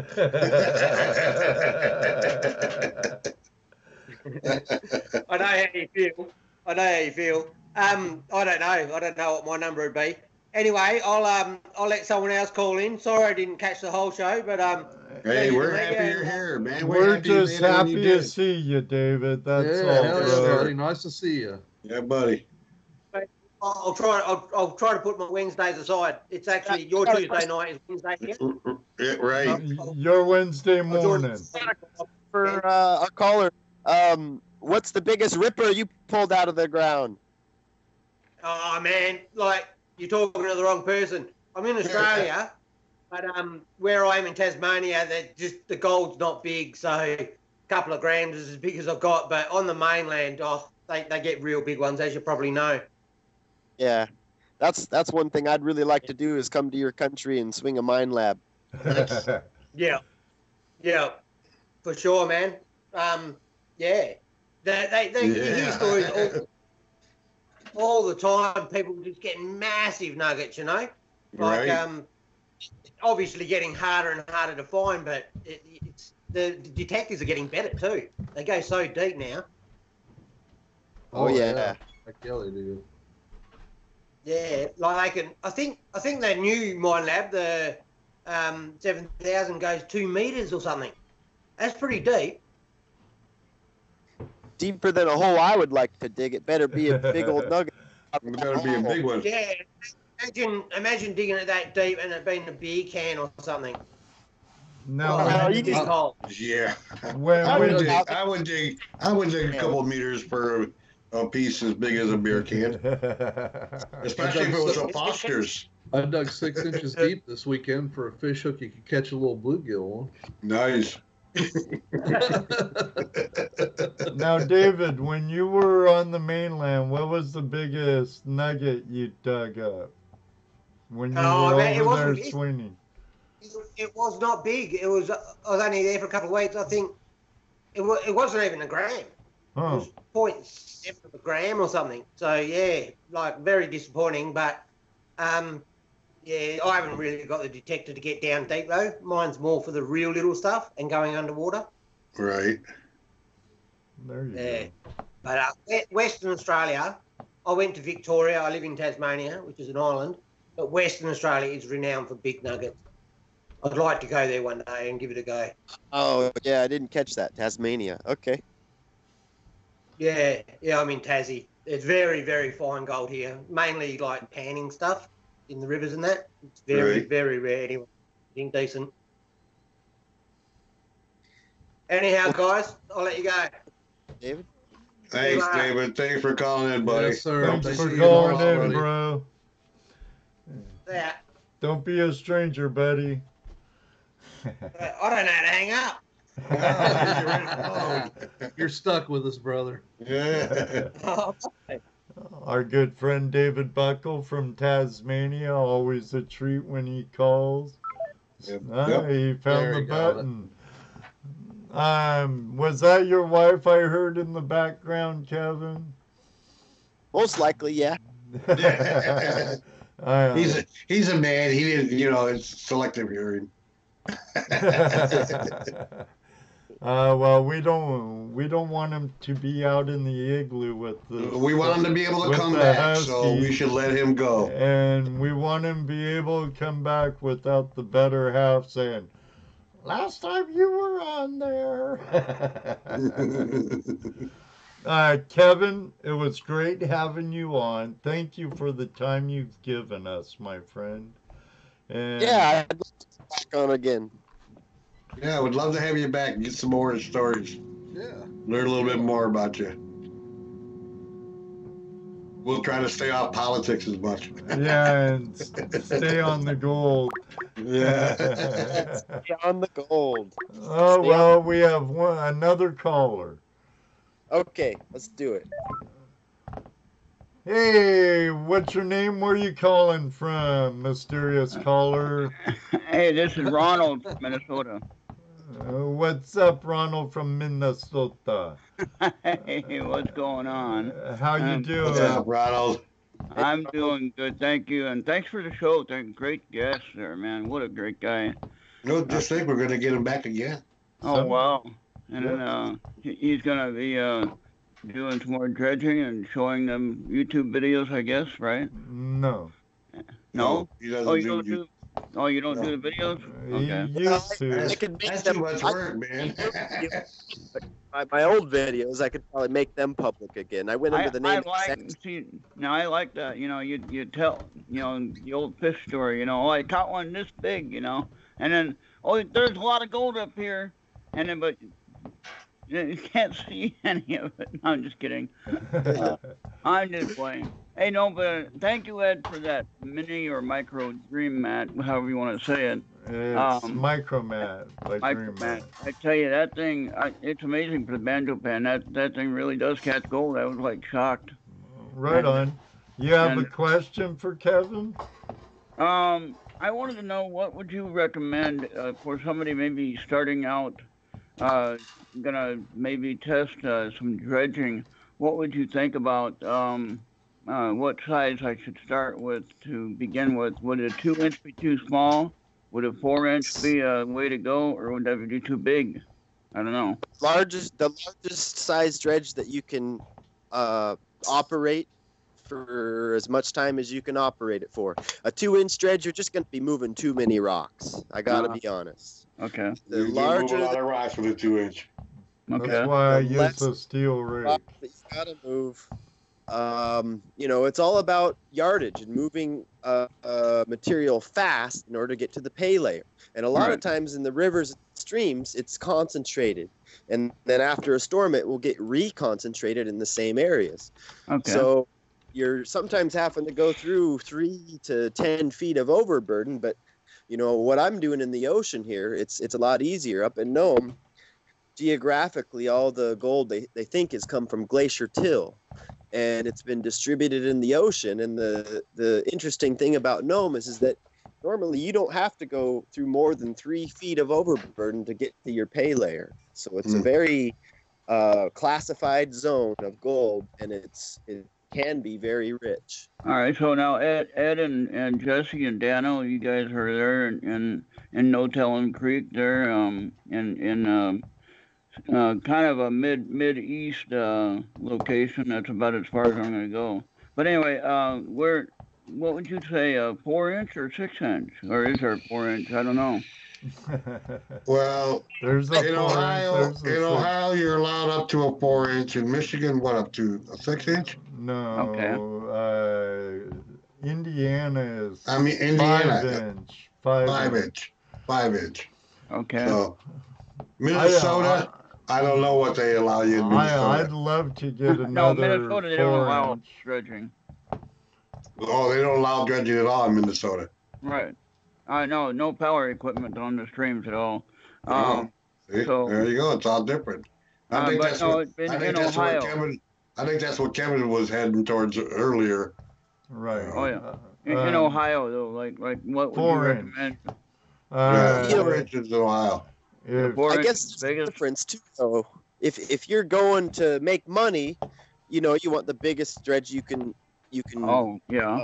potentially use. But if you're just out there, you know, putting the dredge in the water a few times a year, then maybe a 2-inch or a 4-inch or a 3-inch might be just fine. You know, what you call the weekend prospector, right? Right. Yeah. Yeah. No, that's how I started out. My first dredge I built was a 3-inch dredge. Oh yeah. All right. Well, good to know. All right. Well, thank you for being on the show, and thank you guys for such a great show tonight. I appreciate that, and I've been listening. I've been listening to all the questions and watching the chat, and so you guys are good. And that was good to see Tazzy on there. And nice to hear him. I was going to ask him about that nugget challenge that he had, if he ever got any good gold from doing that nugget challenge that he was talking about. Remember that? Oh, with that. Yeah, he did. He went out there when he gave us that challenge between him and what was it? Him and was it Wayne? Yeah. Yeah. Yeah, he went out and found more. He found more gold that next day. Yeah, right. I bet he did. I bet he did. He just never found the other nugget. Yeah, right. That's the fish story for you right there. No. Yeah. I'm gonna sign out, you guys. Thank you for all right. little discussion and have me on again, and I'd be glad to come on again. All right, Thanks, thank you. Kevin. Take it easy, Kevin. I'll get in All right. touch with you, brother. Okay, good night, you guys. Good night. Later, dude. All right, well, that's nice. We lost Kevin Jesse. Briggs. Yeah, he'll be back. Kevin All right. Briggs, Nome, Dredge Captain. No, that's pretty awesome, though. You know, to have a job like that and be up there and like where Razor is, you know, and up there in the north like that, and being able to find that gold, and I mean, just having fun being up in that nature like that, you know. And I guess you got to be careful, of course. I know that. That's true of anything. And so, but just imagine being able to bring home that gold every day. You know, just bringing home some every day. It don't matter really how much, I don't think, unless you're really doing it for a living, then it could be a problem. But if it's something you're just doing it because you have a passion to be out there, you know, and it's something you do on your spare time, you get maybe a couple ounces a year if you're lucky, you know. With us, the true gold's the people we meet when we're out there. Yeah, and that's true. That's the biggest fun part about it. You know, that I get to meet and all kinds of stuff that I'm doing. Razor was talking about how cold it is today. Well, today it was cold here too, and we had about 25-mile-an-hour winds coming across the cornfields, and there ain't nothing to stop it now. So all the wind just comes flying across there, and it dropped from about maybe 10 degrees regular temperature down to about -5 or so, something like that. Well, today was in the 40s, high 40s here today, and it's with wind chill, it's going to be in the double digits, or in about 10 degrees tomorrow. So, well, enjoy it while we got it, because this is probably going to be a kind of a short winter. I think it's going to warm up pretty quick, I'm hoping. We'll see. All right. Well, I'll let you guys go, and thank you, everyone, for listening to Flash in Your Pan. And if you haven't liked and subscribed and shared and click that bell, all right? There you go. Thanks, buddy. And that's all I got. Everybody have a great night. We'll see you next time. Take it easy, Ron. Bye. Have a good night, Ronald. And we have another Ron in the house. Run for the hills. Yeah. See, I knew sooner or later it'd come out. Hey, Deborah, how you doing? How's Wayne? Eddie Smallhorn, welcome. Your Real Estate Whisperer crew, the Roo crew. Chris Chadwick's in the house right now. We're on a open line Tuesday now. But let me see. Anything else we could talk about? Wonder what happened to Jesse, Dano. Show your mug, buddy. I don't want to. Oh, sure you do. No, I don't. I will, but no, I don't. Speaking of the devil, there he is. Oh, I'm back. Oh, he's back. Show your mug, Jesse. No. Mine looks grainy. Hello, caller. What's your name? Where are you calling from? This is Jim Bob down here in Ashland, Kentucky. Hey, Jim Bob. Welcome. How are you today? I'm doing good, Ed. I'm just kidding with you. It's Chris Chadwick. Hey, Chris. How you guys doing tonight? You got a great show, as always. I'm glad I finally I just had to listen to President Trump tonight first before I jumped on. Oh, well. It is an Oval Office address here, so we'll see how that goes. But I won't jump into politics. I'd rather talk about gold mining or coin collecting or maybe just farming and feeding the cows. You feeding cows again? I feed the cows every night, man. That's My wife. I know. We have had so much rain down here. I literally have to wear knee-high boots out there to go feed, and I am having to feed square bells because I can't even get the truck down there to get a round bell out right now. It is that muddy. I mean, it's rained for a month down here like every other day. Wow. And we just keep on getting rain here in southern Ohio, southern West Virginia. It just doesn't quit. And I don't know where the end of. We're supposed to get some cold weather tomorrow. It got up to 67 here today. Yeah, we were up in Jeez, 50. and you're just in West Virginia. Yeah, we were in the high 40s.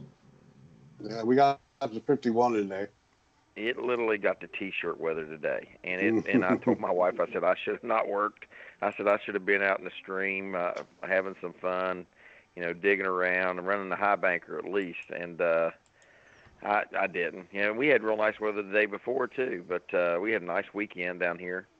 And it's amazing what 2-3 hours distance does with the temperature a lot of times. When I work up in the northern part of my territory in your guys' neck of the woods, and I drive back down here, sometimes the temperature will change 20 degrees. Oh, yeah. It's amazing. And then when you go 3 or 4 more hours south, the same thing. You get down in North Carolina and Tennessee and stuff, and it's just amazing the temperature differences. But especially with the cold fronts where they're coming in. But we're supposed to get up down to like 30 degrees tomorrow. I mean, we're going from the low 60s down to 30 tomorrow. Right, we're supposed to be doing the same thing. Oh, we're supposed to be having a drop in temperature also. A little cooler than that, though. At least that's what the weather says. They're like politicians, so. Yeah. I understand that. You know what? I just take everything, whether the older I get, the more I just take things with a grain of salt, and I scratch my head and I think, it might be true, might not be. I think I'll figure it out for myself. Right. You truly do, but it's anymore. I tell you what, I'm counting the days and weeks and months and years to retirement. I'm thinking maybe 5, 6 more years, and then I'm just going to become a professional gold panner, and run my equipment, have some fun, and I'm actually still starting to look at some property down in North Carolina right now to acquire, maybe where I can have 30, 40 acres and run my own little trommel or little backhoe or something just out there on the back 30 or 40 acres and gold mining retirement. That's my dream, but we'll see. Everybody's dream. Either that or find a huge softball-sized nugget. Oh, if I found that, it'd make me want that much more. That'd probably make it worse. Right. Make it worse. You find something like that. You're going to want more. Oh, that's not enough. I want a bigger one. I want a basketball now. Yeah, absolutely. Absolutely. I tell you, the first time I went down with the kids, went to my first GPAA Gold Show maybe 5 years ago. Took the wife, took the kids. Now I say the kids. My son didn't come, but my girls did. And we went there to Charlotte to the GPAA show on a Saturday. Stayed Saturday night at a little local hotel, and then we hit Lucky Strike on Sunday. And I'd taken my truck, and we loaded the truck up with some pay dirt, and we ran the little mini high banker there, about half the load. Brought about 15 or 20 buckets home with us. And when I went to go do the clean out in the sluice boxes, there was a 0.58 gram nugget right there in the black mat. Didn't even make it to the riffles. It was so big. Yeah. And that was it, man. It was like from game on. When you get something in, you want it, And I remember that. I still have that nugget. I can show it to you in a little vial one day, but it's amazing. Something like that just sets the fire. Like it's a catalyst to where the point then is like, oh, you want that much more of it. That's what it's about. Right. A baseball or softball, God, I don't know what I'd probably come unglued in. Because I figured if I could find that, what else could I find? I hear you. Hey, Ron. I see Ron's in the room. Yeah, I see those pictures in Australia, guys, and that. Can you imagine going out there to Australia with a metal detector and finding those nuggets that size? Yeah, that would be fun to go out there metal detecting and find some of those nuggets. Oh, even if they are just a couple grams, 2 or 3 grams. Oh, yeah. Oh, it'd be unreal. It'd be unreal. I'll take those all day long. Oh, yeah. Give me a handful of those. Absolutely. But it's pretty wild. But, I'll tell you what. I figured out something for these cold winter months, and Ed and I have been talking about it. I've started this coin collecting. I always collected coins to some extent, but I really started collecting more coins and playing with them. Gold, silver, collector's items here and there, just constitutional silver.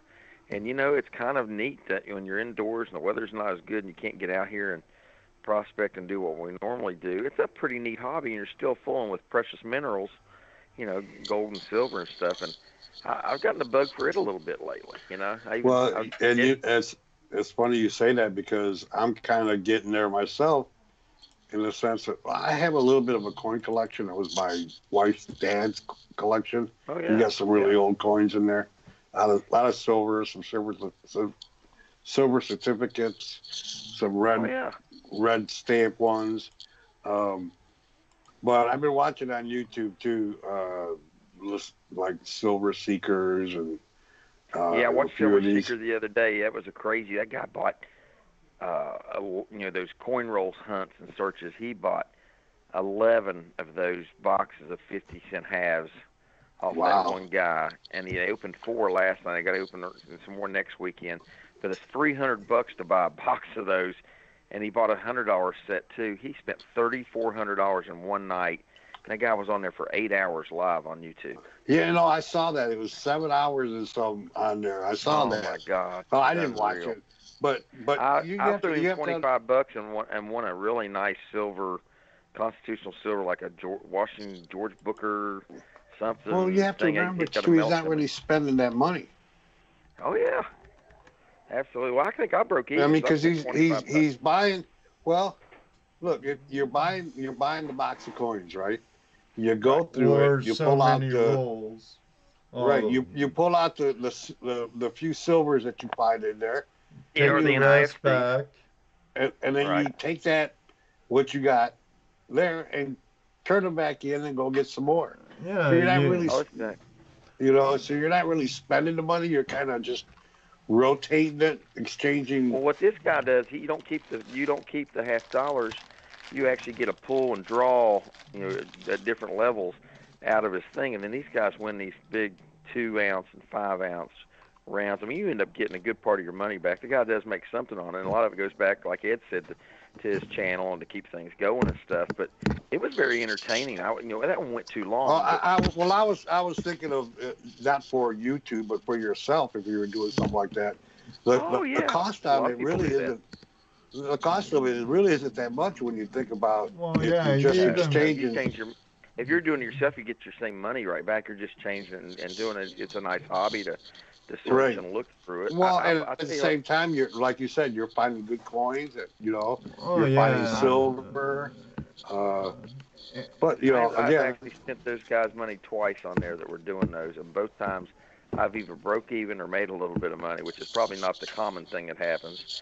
But I bought a roll off a guy for $5 to hunt, and I had a 90% half in there right off the bat. And then I got a wartime nickel also sent as part of that package. And then plus him shipping it to me, he's got his postage in there, $1.50 or whatever. I told my wife, I said, hell, I got more than $5 out of that right there, and that's all I spent to see him open the roll. So why not get them from the banks then? Absolutely, I think you can. I think you can. That's what they do. They go and buy a crate of halves for $500 a box, and they go through it. They pull out the proofs, the silver, the NIFCs, and errors, and people will donate, and they get so many rolls per donation. Well, yeah, that's if you're doing YouTube. I'm talking about even you, for a channel, just for yourself. Doing it yourself, you do the same thing, and you pull those out for you, and then you return the rest, like you said. Right. But have you checked out Mantic Coins yet, Chris? I did. I actually looked at that today after you told me last night there. Shay and Adriana, it's a really fun crowd. Actually, a lot of people in our chat right now also goes I like that one. I like the one Jesse talked about, that Silver Seekers. He was pretty good. Yeah, I watched the Coin Man 5000 the other day that did one. I mean, there's an awful lot of them doing one. Some of them are pretty entertaining. Some of them are kind of dry. Some of them are low end. Some of them are high end. And there's such a mixture of them on there. It's unreal. I don't know that I'll ever do anything like that. My little ECP YouTube group, it's kind of tied in with my Facebook group, which is my biggest thing. But I've just now started doing these coin reveals and these unboxings. I just got an Annex unboxing I posted last night, and man, I got really a lot of good feedback on that. I hate to spoil it for the people that want to watch it, but my dad, you guys know, died back in April last year. Yeah. Right. And he had 2 rolls of unopened American Silver Eagles. He bought when silver was down to like 16 or 17 bucks an ounce, which is probably about where it's at now. And he told me there a week or two before he passed, he said, "Would you sell those silver? I'll give your mom the money." And I said, "Yeah, Dad, I'll take care of it. It's not a problem." So, of course, I went ahead and wrote him a check and bought both of those, whatever he had paid for them. I just gave him his money back and gave it to Mom. And they've been sitting in my safe ever since then. And I saw one of the 3 grading companies. You have PCGS and NGC and Annex. And Annex is the oldest one, and they were running a special about sending in 10 coins with free shipping for $109. So you're getting it graded and slabbed and preserved for basically $10 a coin, which normally costs you about 20 or 25. And so I sent in the 10 coins, and I opened one of those rolls of my dad's American Silver Eagles, which is the most common thing that people like to collect. It's probably the most beautiful coin, that they've minted or made. I mean, the coins are just I have one right here. They're absolutely gorgeous. Walking the Liberty, thing is, actually. They're hard to get in a mint state 70, which means it's a perfect coin. Most of them are 69s. There's some 68s out there because they really do a good job, minting these things. Well, I went through that whole roll, took my microscope, my loupe, looked them over, and I picked the 5 best ones I could tell. And I'm still an amateur, but I'm getting into it pretty good. I have a buddy that's I call him my sensei or my master that kind of teaches me stuff. And I picked out the 5 best that I could really see and sent them in. They came back, and I'll steal the show here a little bit there, cause if you want to watch that YouTube posting. 3 of the 5 came back mint state 70, which you'd be lucky if you get 1 or 2 out of an entire roll. And they came back that, and the other 2 came back 69s, and they're gorgeous. But I said, I got 3 kids. I'm going to hang on to those. They're slabbed, preserved, minted, and then I'm going to give 1 to each one of my kids there at a special occasion from their grandfather's, coin heist, hold, whatever is preserved. What his do you hoard. Call it? His hoard. That's the word I needed. His hoard, and say, what, this was your grandfather's, or give it to their kids' great grandfathers, and it's meant to, it took a coin that's graded and slabbed like that. It's about $30 to about a $50 coin, about being mint state 70, which is a pretty big increase. Right. But it came out really nice. I was real happy with it. You have to check out the unboxing video. It's only about 14 minutes long, I think. But sent in a couple quarters, some Seated Liberty dimes I got back, the 10 coins. Nothing came back with details out of the 10. So I was pleasantly surprised. So I think I'm getting a little better at it. But Ed was amazed too. Since I just started doing the coin stuff, my YouTube group jumped from like 80 some people to like 142 now. It's almost doubled in like a week and a half. And I said, I need to get somebody. Ed was looking at maybe trying to make me an intro video for 5 or 6 seconds or 10 seconds. But I need to really. I got a new camera for Christmas, a really nice camera, and it does still pictures and videos and everything. And also it's a GoPro, so I want to be able to use it gold mining and dredging and underwater and everything. But as soon as I get that thing figured out, so that I'm hoping to make some really nice professional videos, gold mining, out there at the farm. I have a variety channel, the coin collecting or unboxing. I got a bunch of Morgan silver dollars I want to send in now to PCGS and see what they come back graded as. But I'll tell you what, I love watching those unboxing videos when people send those in and they don't know what they're going to get back as far as a grade on those things go. You might think you got your best coin in the world and it come back damaged, scratched, or cleaned, and then somebody else might come back and, I had one coin that literally, Jess, I spent $8 on it, and I bought it on an eBay auction. I sent that thing in and had it graded, and they did restoration on it without me asking, which, it usually costs extra. But they did some restoration, preserved it, came back $50 coin. I said, you can't beat that on an $8 purchase. No. Yeah. It's always a good turnaround. Yeah. Yeah, and I called them and thanked them. I said, listen, I know that thing had some gunk on it, and I figured you guys would just slab it the way it is. But I said, this thing's been preserved. And she said, depending on the grader you get, sometimes they see a nice coin and they think, you know what, we need to preserve this thing, and they'll just go ahead and send it off to grading, preservation anyways. And man, I was ecstatic. Now it makes me want to try that on some of these rougher coins. You can have your entire set that you send in to them. If you send in 10 coins or 20 or 30, you can have everything looked at and sent off to restoration for $29. And as much as it improves that coin, and it doesn't come back graded or detailed or anything, so they do it professionally, I said, you know what, that's not a bad idea. And that's the first time I've ever seen it, and I probably would never use that service until I saw it by accident, by them doing it just as a right. But if I showed you the before and after pictures, you'd say, that ain't the same coin. It had like a resin or something right around the date and stuff, and they took that off, and you can't even tell they took it off. Looked great. But I didn't have a lot in it. I was fishing to try and find 10 coins to send in.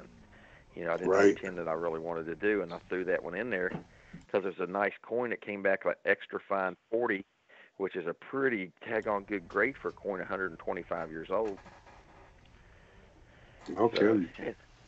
So I had some fun with it. But yeah, check that out there. I know Ed's going to try and work on it. I don't know if he's going to have time or not. I'm sure it might take him a while, but just do me a little intro video. You guys have such a great show and such first class. Oh, it's an editing, Chris. It's an editing.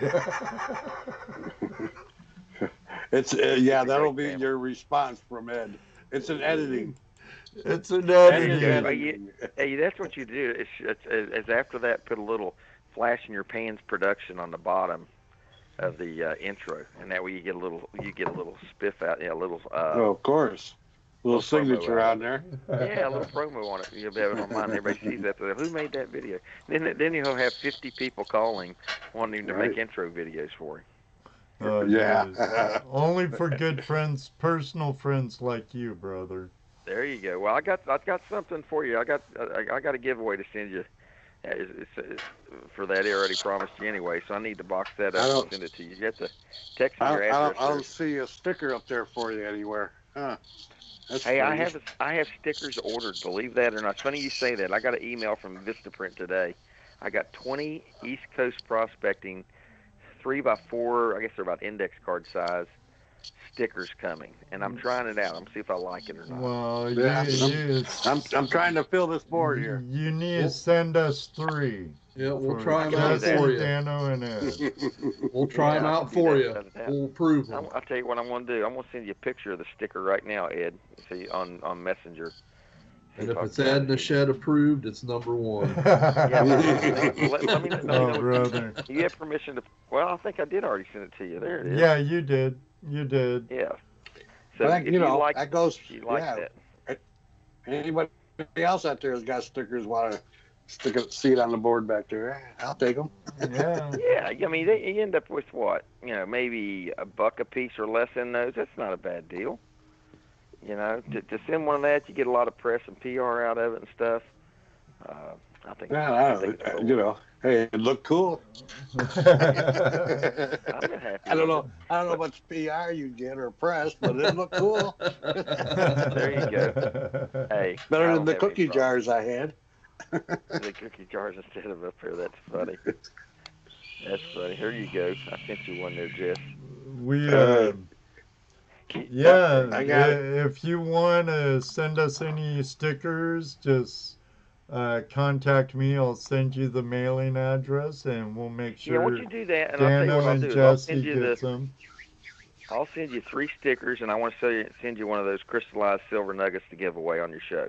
Excellent. Nice. Thank you, Chris. Yeah. For everybody. What's going on the numbers in the chat? If you're not yet subscribed to I guess they think Chris Chadwick's channel, ECP. It's a real easy channel. 3 letters, ECP. ECP. I know Mr. Lodak put a link up in the chat for it. Scroll back. Super. Well, thank you, Mr. Lodak. Or find his name in the chat. It's easy. ECP. Just there's 3 dots to the right. Click on it. A menu will drop down. Go to your channel. It will open up a whole new window. And subscribe to Chris. He's a great guy. Yeah, but don't leave this great show right now for that. No, you can do it later, or right click and open up a new tab. Oh, there you go. You see, you guys are too good at this stuff. I'm such a layman. I'm such a layman. Well, you guys continue. Well, to Dorsey girl, I'll you'll have to work on that logo. There you go. I just need a nice snazzy intro there to put in front of my little videos there and stuff. You know what I was thinking about today, Ed and Jess? Let me run this by you. You know how everybody does all these giveaways. Right. And Dano too. Everybody always does these giveaways, and I did, kind of mimic yours the last time I gave some stuff away. But I was thinking about doing this free giveaway 24 hours, and this way everybody that could participate that can't get on while you're live or wants to do it, but do something like, okay, let's say I have 3 things to give away. Say I give a silver nugget away. Say I give a silver certificate. Say I give a Washington silver quarter away.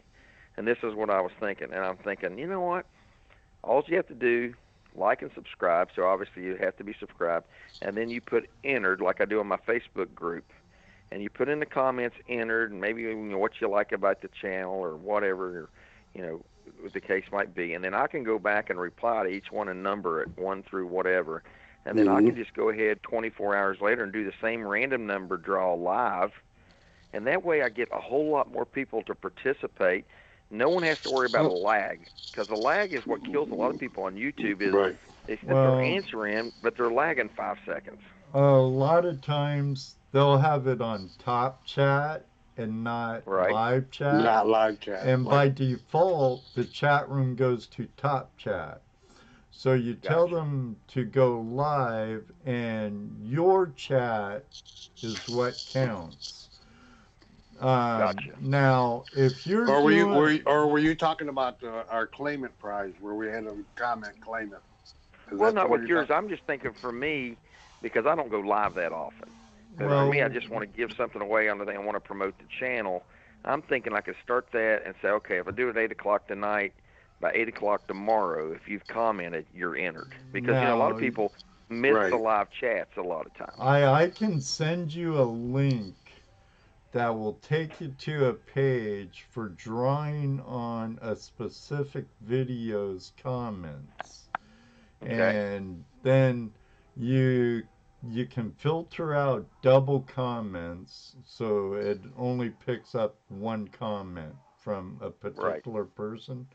And and then instead of having to do a number and go through number everything, they do it. It does it. Oh, I saw one guy do that. He does it a week later. He does a thing, and then a week later, and he does it. I need that. That would be great. Enough people.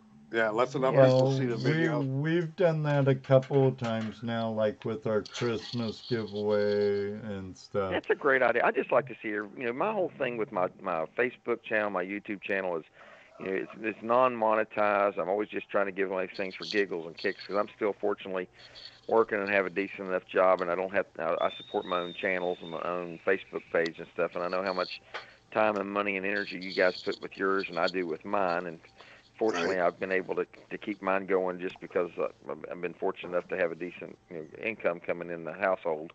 And so it's a hobby for me. A lot of guys go golfing, I go gold mining, and I run a Facebook or YouTube channel. That's right. Well, I hear you.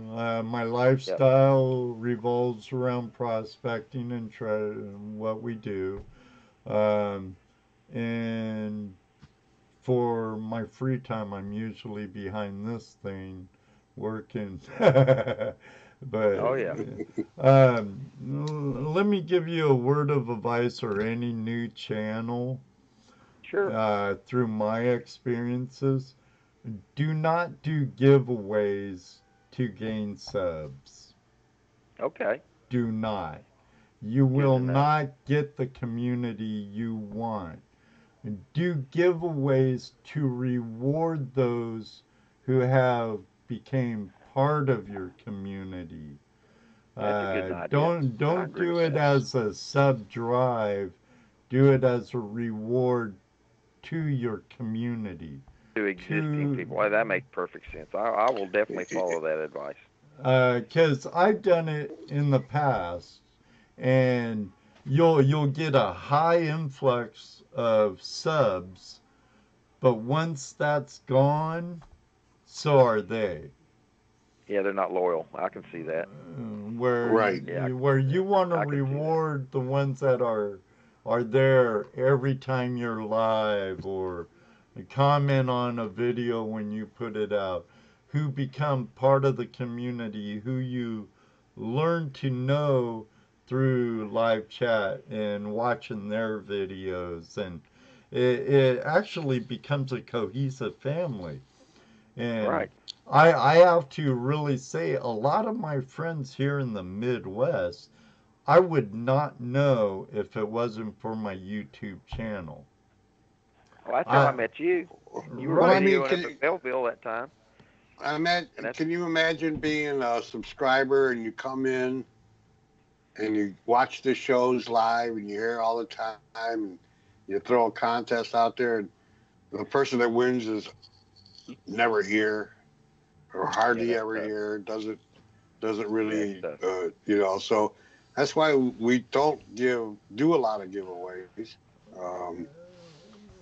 But when we do, plus, we want to make sure can get expensive too. Oh yeah, absolutely. Oh yeah.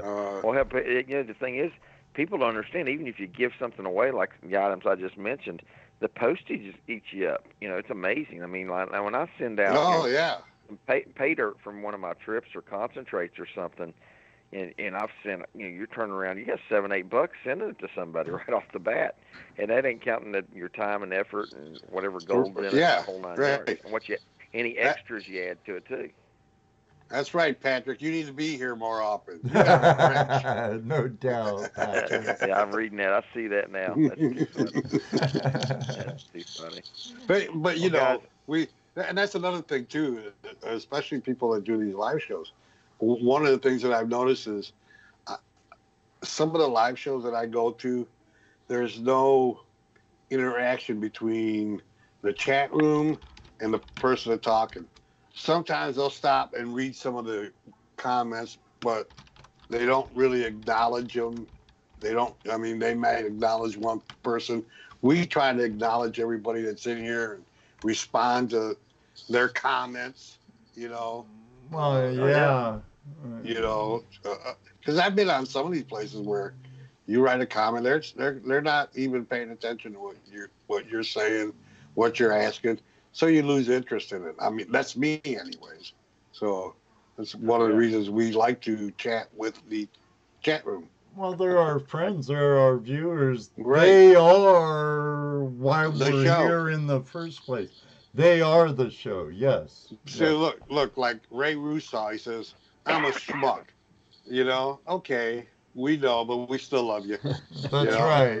You're a big, jolly, white, bearded, bad Santa schmuck. Bad Santa, please. We love that bad Santa schmuck. So yeah, that's like if you're going to be doing live stuff, you have to remember you got to keep your chat room engaged. With what you're doing. Absolutely. So I just copied the link and sent it over to my Facebook group there, so it's posted up there as a live link for them to click on it right now if they jump on. Yeah, we didn't get to the 50 tonight we were hoping for, but that's okay. Well, let's see if we got to 50. We got to 50. I saw back before. Who was it that? Well, then you should do that giveaway. BJ, I said 60 though. Oh. Because we've been over 50 before. We've been up to 55, so. Let me go share it to my other two groups here real quick too. Oh. Yeah, here. We're gonna wear it out. I'll send it to the other ones. I got a couple different. Tell you what. I'll go this far. Hey Chris, if you get us up to 60 watching, I'll give away 2, not just 1, but I'll give away 2 Oh, look, he just shared it. I'll give 2 pocket pans. Oh, my. Or pocket sluices. 2 gold Dream Mat pocket sluices. And they do catch gold. Ask HD Shovelhead. Oh, yeah. He that was a cool video. He caught gold in it that he had from down southeast that he already ran several times before. I think it's Georgia gold or dirt, and he pulled some shiny out of it. Really? In a seasonal rainy stream in his backyard. It was a great video, Ed. It was classic. That's awesome. But right there, they work, they catch the gold.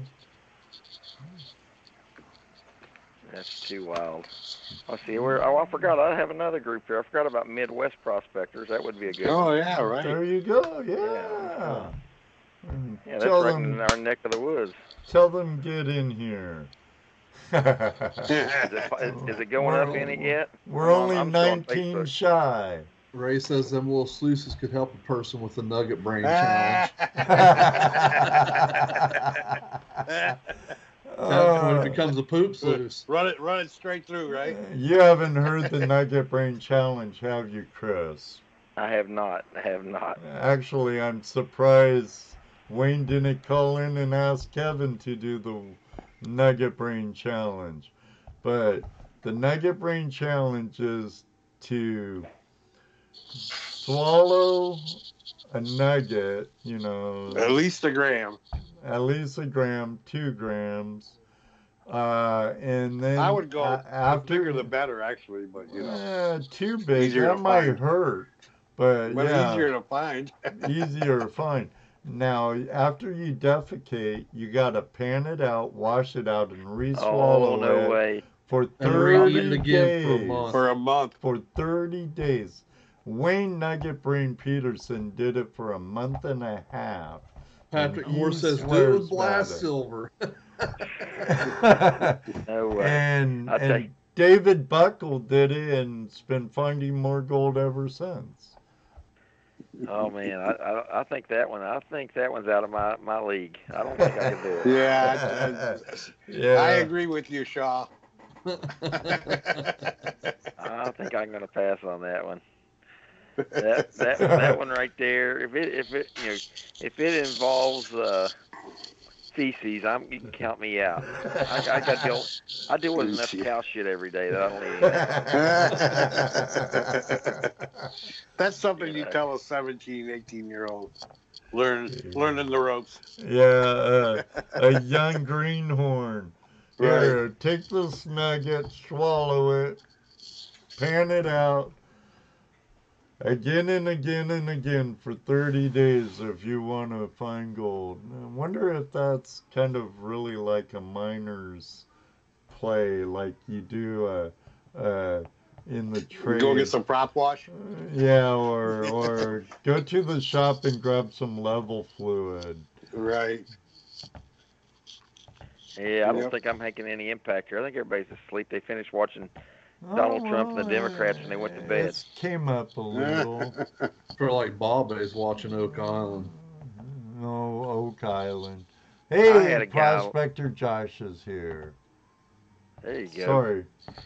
I had a guy today go live napping a bunch of flint that I'd found there gold mining. And he was napping flint the whole time there at his house. He's out of Utah, and he sent me some points, and I sent him some rocks, and he's napping this stuff that we got out there around Bainbridge and up there at Belleville and everywhere else. Right. They call flint jasper or the flint shirt, that light. The shirt, right. Stuff you find. Right. The shirt, yeah. And he's going to try and make me some points. And he was napping that stuff live on ECP tonight. And I don't think people knew what was going on. They were like, what is this? They didn't have any idea. And he's sitting there talking. He's kind of a really good guy. He's kind of rough, and you hear his kids screaming and yelling in the background. And he was flint napping a nice stone and all. Well, I tell you what, man. You ever get up near the Swank again? Next time you get up near the Swank, go over to Flint Ridge. Get him some of that Flint Ridge flint. That's some pretty stuff. The best stuff. He said that's the best stuff in the nation. That's supposed to be the real. Well, I'd love for you to take me up there. We haven't been there yet either. We were talking about that. Well, let's plan it. You can clue me in. I'll come up there one weekend. I'd love to go find some. That would be cool. We were talking about that. These guys, there's 8 or 10 guys there in Utah that just have clubs, and they get together monthly, and they get these nap-offs, and they sit in a big building, they're making these points. Right, during Gold Rush, the same weekend as Gold Rush, they have a nap-in in Flint Ridge. I'd love to go see something like that. See, I do too. That stuff is interesting. I bought 4 points off a guy, and he mailed them out to me today, and they're just beautiful. I mean, he showed them to me live, and I was talking to him, and I sent him all those box full of rocks and stuff. And it's pretty affordable. Those guys will spend an hour and a half, 2 hours to make one of those, and then charge you $10. And I'm like, he's got more time in that, and it's a work of art. I mean, gosh, it's prettier than anything you can possibly imagine. They're gorgeous. And I ordered some more rocks to send to him because he told me, I told him if I sent him some material, he'd go on the halves and split it with me. But long story short, today when he was on there, he likes to cuss a little bit here and there, and he was cussing on there while he was doing that because he smashed one of those points that he'd been working on into pieces. It's shattering. It's got a bad line in it you can't see or something. You hit it in the wrong spot, and boom. There's a lot more to that. That stuff is tough to do. It's a real talent to nap. Yeah, it just takes practice. And just you learn the theory, then you practice, right? Yep. So and there's a lot of guys out there that do. It's really surprising how many people are actually out there doing this. Some do it for the art. I have one guy on Facebook, Robert Ratliff. He's more of artistic type, and he makes shapes, animals, napping, but he makes points too. And then I had a friend down in Tennessee. He does a lot of points. So there's guys all over. The first time I saw a guy was at a rock and mineral show in Southern Ohio. Oh no, it was in Tennessee, I think. That where it was? Didn't you go with me? No, I went with Dennis. Yeah, I went with Dennis. But that was the first time I watched an old man sitting there napping away. It was really cool watching him do it. We were sat and we talked, and it was cool. So I got into it a little bit. I tell you what I like. I saw it one time at a some kind of outdoor show I was at, and there was a couple of guys doing it, and I saw it up in Kanawha County with the Ray and Lona Marting. The guy was up there napping there in the Civic Center or whatever, or Community Center up there in Charleston when they were doing their rock and mineral show, and it's interesting as all get out. It's definitely something I might want to try. If you somewhere here down the road, but you got to have patience, let's say, with that. Yeah, our buddy Luke Duke here, so he naps. Does he? He makes points. Yeah, he said he's going to add some pictures. Well, I would definitely want to go to Flint Ridge with you guys. You make the plans, and I'll be there. That would be fun. Maybe we could go mine a little bit, and then go look for rocks and. We got to try to make sure we're not working the gold show next year. Yeah, that would be fine. Well, no gold show next year in Ohio. They're skipping a year, is what I heard. No, Gold Flint Rush. Ridge, is it up around Zanesville? Is that my understanding? Flint Ridge. It's about an hour. I see. Yeah, it's about an hour from the Swank. Gotcha. That's quite southeast. How far is it from like the Double D? Oh, that Double D's down towards Cincinnati. It's quite a ways from there. Well, it's east of the Double D. It's like between Spriggs property and Columbus. Yeah, see, I was told it was in Zanesville, Ohio, so it takes me about 2.5, 3 hours to get to Zanesville from where I'm at. So, I mean, but isn't Zanesville like an hour due east of Columbus? Or maybe a little less than an hour to Zanesville? No, I'm not sure. From Columbus, that's where it is. It's right there on that route that goes to like Wheeling, West Virginia, between that and Ohio. Zanesville's there, and Lancaster. I used to work that area up through there, but Zanesville's it's more on the central eastern side of Ohio. Okay. That sounds about right. Yeah. Yeah, it's just east of Columbus, maybe 45 minutes. Yeah, that sounds about right. Yeah. They say it's about an hour from the Swank. So yeah, thank you very much, Ron. Yeah. $2 super chat from Ron for the There you go. Wow. We've all been waiting for it all night. He needs to have one of those animation buttons he pushes and the whole screen just blows up and goes off. Yeah. With your creek critter. I'll tell you. The live song better. I'll tell you, Chris, though. Ron Adams from Run for Your Hills Mining puts out a top quality sluice box. He has the River Raider and the Creek Critter, which we both have and use. Yep. And they're a top quality made product. And Sweet. they do I tell you what, fun. that 6-inch Creek Critter or the River Raider. Well, what I like about it is I can just bury that thing deep in the water. It's got high walls, and I can just lay that down the bottom in deep water, and you just shovel into it. Awesome piece of equipment. Yep, awesome piece of equipment. Hey, I love the sluice boxes you can shovel straight into. I think it's like a place you don't have to set up a high bank or a can or you're hiking way back there. It's pretty daggone nice. I've got one particular sluice box. I won't say, you guys know what it is, but I shovel anything 3 inches or smaller. It just goes right through the sluice, and you just shovel right out of the sandbar or whatever honey hole you found. Mm-hmm. You get the box set up, you shovel. You don't have a bucket. You don't classify. Nope. Man, you just shovel you can it.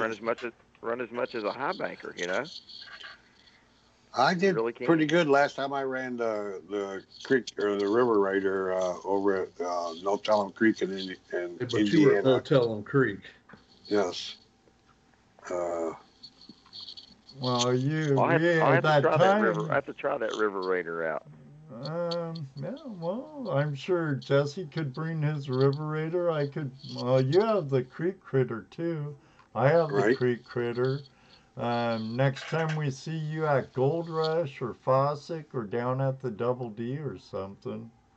Yeah, we need to. Well, you know what we need to do. We need to just make plans, find a warm weekend. You guys and I, we need to get together so we can eat breakfast and get out here and have some fun like we did down in damn old breakfast down in North Carolina again. Yeah, right. Breakfast again. Yeah. But we need to plan now. I actually joined the the Gold Prospectors radio, so I can do their outing now too. I didn't realize last year I missed out on everybody got to do that gold prospecting outing, and I was like, I didn't know this. So you got to join to be a member. I said, yeah, whatever the Crony Club, whatever, it's $20 a year or something, and I joined that, and I mainly joined that just so I can do the one outing a year, so I get together with everybody. I told him I ordered a hat the other day, and I did order a hat, so they're getting a little bit of money out of it, as tight as I am. Right. But I told Tim Grimes the other day, I said, I didn't know you had outings. I said, Lord, I'd have joined you a long time ago. And he said, no, you got to be a member to go to the outing. And I was like, well, here's my $20. And by the way, I said, I'd like to have one of them hats too. And he said, well, send me another 20. And I did. And I just got the hat in. I think I ordered the hat 3 months ago. I just got the hat in yesterday. Yeah, he's looking for another to get enough people to another order. Yeah. Yep. I told him to put me on the list for a Crony Club beanie. Jesse and I did a different trip than the North Carolina trip with the Crony Clubs. We went to New England, to Vermont, and hung out with California Gold Rush, Run for the Hills, Mojo, American Gold Prospectors Brian, and New England Gold Prospectors Kevin. And did you say Mojo? Yeah, I said Mojo. Oh, okay. Mojo, bow. That was a fun trip. Yeah, I had a great time. Plus, I got to visit my son in Massachusetts. And I had a kind of a double agenda when I went on that trip. I'm like, okay, I could find gold in New England, meet a bunch of cool people that I'd like to meet. I know one, be a good trip, Jesse, but I'm going to go see my son first. And I'm glad we went. Thanks, Jaron, for putting that up. Yeah, I've heard a lot of people do really good in Vermont. That's on my East Coast Prospecting Facebook channel. They're on there posting all the time, and I guess that's a real pure gold, just like Georgia is. And they look like they get some nice pieces of gold and some really pure gold out of Vermont. A great deal. It amazed me how much that they're prospecting up in there. I did really good for the short time we dug that one day. Yep. I believe my count was 1.2 grams. Wow. For about and 4 hours were worth you of work. Or high banking? Yeah. I was running the creek critter. That's great. And I was in a bedrock area and found some nice tracks, and it paid off. Wow. Yep. I was running the creek critter too. That's pretty sweet. Now, that's a lot when you think of just running the stream sluice, even if you're finding the cracks and you're getting places where the heavies are settling and you're really getting into some good material. But that's still pretty doggone good for any area. If you're 4 hours, you're getting 1.5 grams. I know people run a dredge that long and don't get that much. Yeah, California Gold Rush, and that was an old honey hole of his. There you go. Yeah, it was still producing. Put you on the right spot then. Yeah. Well, some guys were digging downstream, and there were a few shovels in that area, and I'm like, I'm going upstream. And I just walked around and played with my pendulum and rods a little bit and said, okay, right here looks really good. And boom, there'll be a video out on it later sometime. It's in editing. I'll look forward to seeing that. Make sure you let me know when it comes out. I want to watch it. Well, if you watch all my videos, you'll be sure to Ray find it. Roostall. Did you? I'm reading Ray Roostall's comment. Oh my God. What'd Ray He's say too now? funny. Oh my God. I always loved a hot crack. That's the same thing with that guy that was napping on there. He was dropping a few F-bombs and stuff, and I said, I don't know if I can leave this up on my Facebook group or not. Well, nothing like a nice crack. Get down deep in it. Yeah, buddy. Nothing like a good crack. Especially if you can see some VG. Yeah. Yeah, you guys are too funny. And it's as good as Dano's balls. Oh yeah. Nothing beats my balls. Hey, what's the rating on this show tonight anyway? We're PG. They're not those kind of balls. We know where your mind's at, Chris. We're talking about Buckeye candies. My balls are edible. Yeah, Buckeyes. It's coast to coast. Dano's balls go coast to coast. That's right. They've drove and been hauled by the mail service.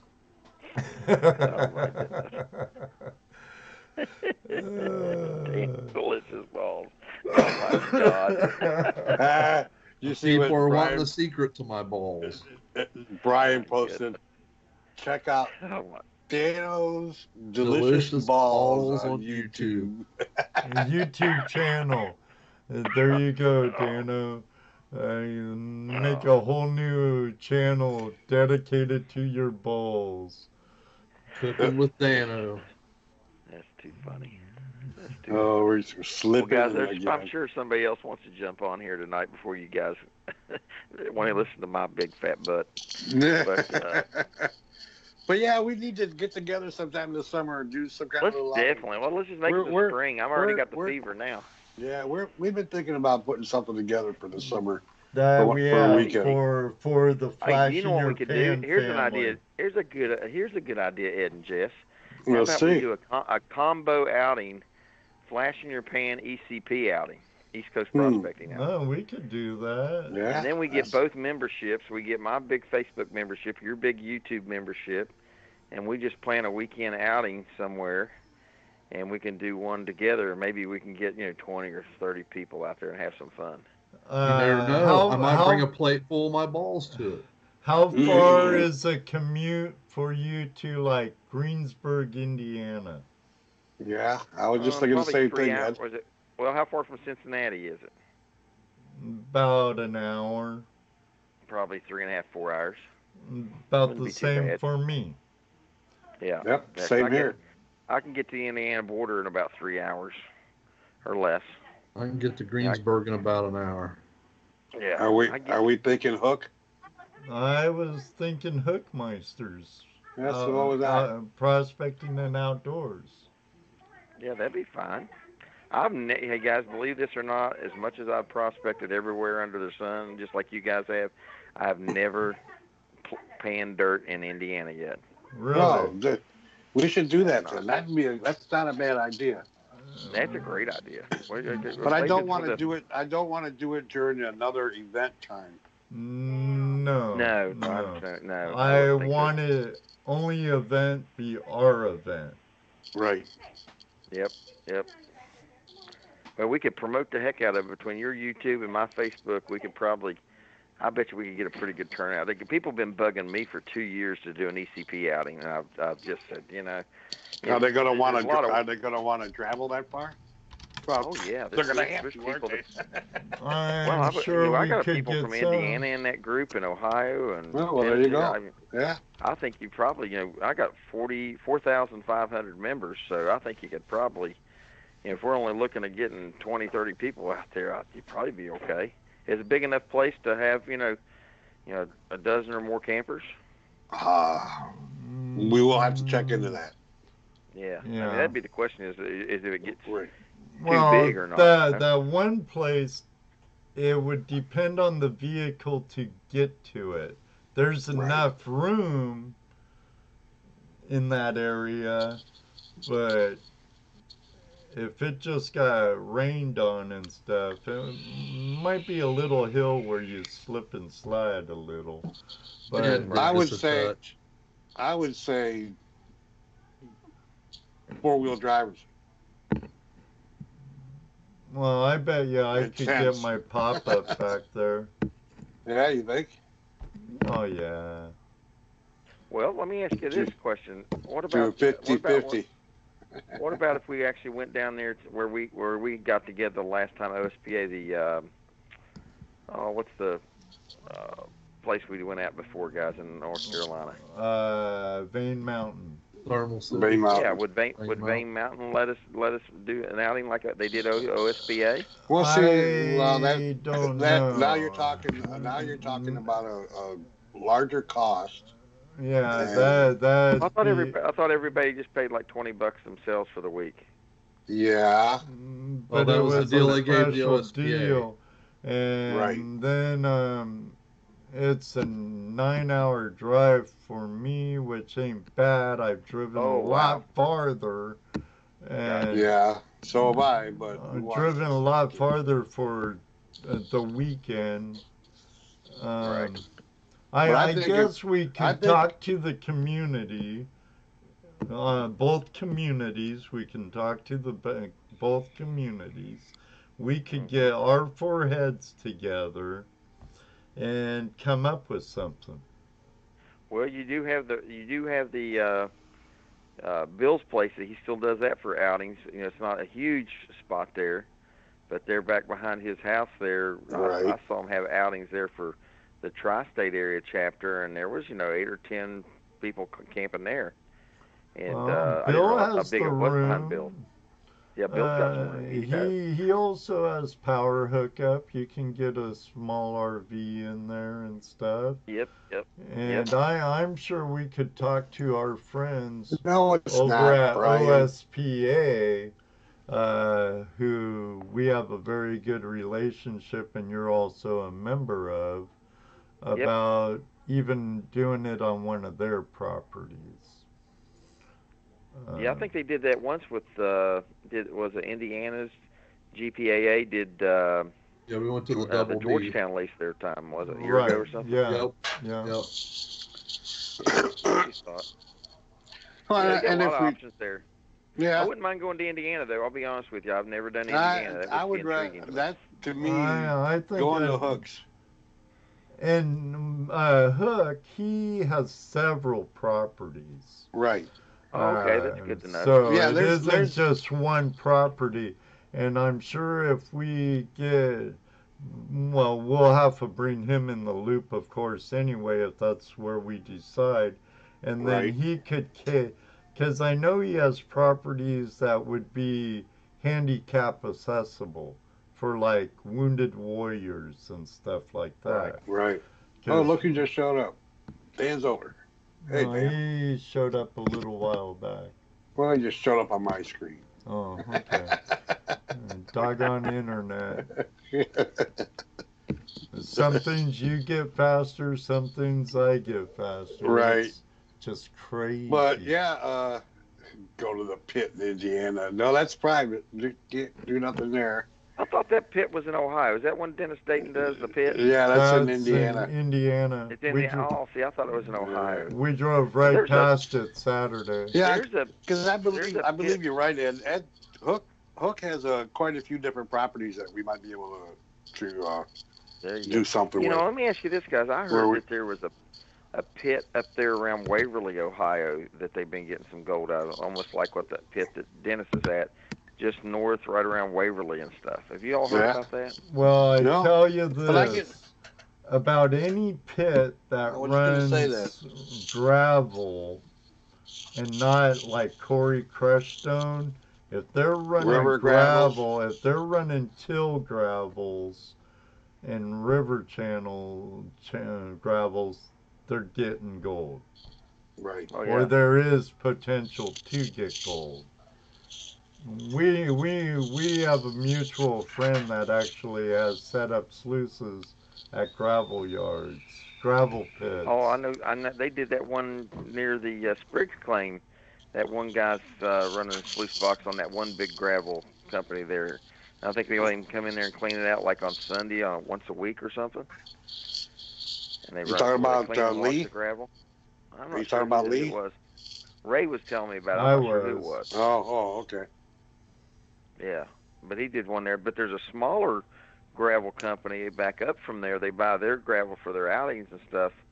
And they wash gravel. They've got a small one, and they've got a box that looks like a big sluice box, but they're not running it with any kind of material or trying to catch anything in it whatsoever. It's just a slick sluice where they just wash the gravel for wash sand and gravel and stuff. Right. I know. The whole thing is those areas you have to get an agreement with them and do it, and then find when you can come in and clean it out and whatnot. But I've heard of people do pretty well on that sometimes. Oh yeah. We haven't found one that we could go into yet. Yeah. Yeah, I think probably the biggest concern with most of those places is probably the liability. Right. Yeah, well, for any pit like that, you have to have MSHA certification.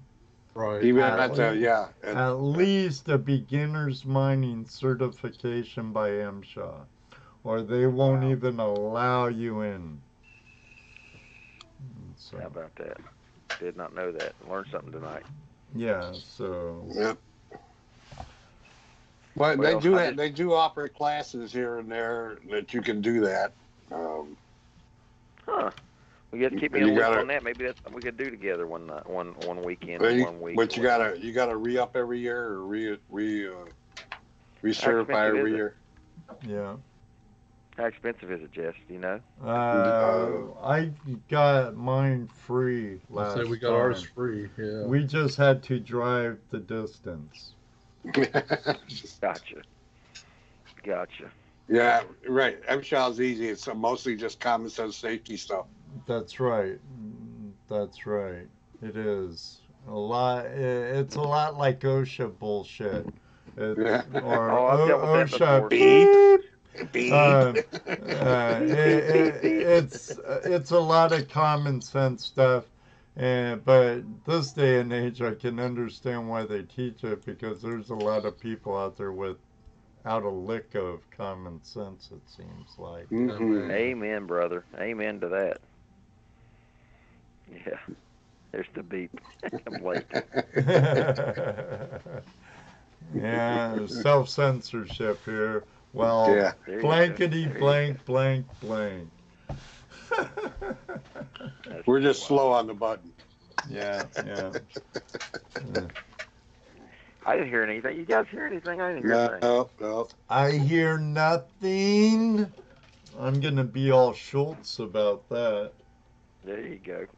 Now, see, you're showing your age now when you go back to Hogan Heroes. No, it's still on. Yeah, not a problem with that. Not a problem with that whatsoever. That's one of my favorite shows. I could have watched that forever. But, well, guys, I think I'm about ready to hit the hay. I got to get up and go. All right. Early hour morning. Thanks you're for not the only one. Thanks for letting me yell in here. We'll talk about this again later. We'll get together. Well, you got something to ask me. Go ahead. I'm not that far asleep. No. It's too early. Okay. Well, let's do some planning. You guys got my number and whatnot there. See, I get an idea in my head, and I'm already planning and stuff. So we're not really ready to talk about it. Well, the thing is, between the three of us, four of us doing this, it could make a whole lot easier on it between East Coast and flashing your pan. That's the nice part. We cut some of the work down, and we get a lot of promotion between the two of us, and maybe we can.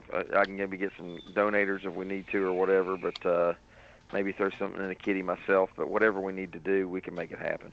All right, sounds like fun. Make it happen there. Cool. Yeah, we'll do that from there. But hey, guys, just my last plug there. If after you get off flashing your pan, the greatest show on YouTube, run over to ECP tonight and click the like and join subscribe button, and come over and check out some new coin videos and some prospecting from 2018. Yeah, buddy. All right, thanks, guys. All right, thanks for calling. Good night, Chris. See you, Chris. Right. Take care. Bye-bye. Bye-bye. That's cool.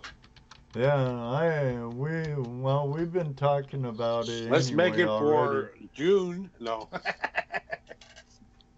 June 13th. No. We'll figure something out. We'll always have to talk, get it all collaborated. Yeah, well, we can't. Let me see. We have to avoid like Buckeye stuff and in Central Indiana stuff and anything else that might be going on OSPA. So it's our own weekend and we have more chance, you know. So, but it's definitely something to think about. Well, we've been thinking about it already, you know. Right. We'll have to start Rasta, researching. man, it's it. almost time harder. to get up, isn't it? He says Little he's by ready to little. go to bed. 3:51 a.m. Rasta. You might as well just stay up, bro. It's time for us to go to bed. Top Cat. Ed's news flash. We just ran out of gold in North California. An hour ago, we're heading to Utah. July 12th and 14th. Bob Dip's already saying. Yeah, I see that. We'll figure something out. You're more than welcome, Chris. Thank you for calling in, buddy. Chris is always a good guy to sit down and talk with.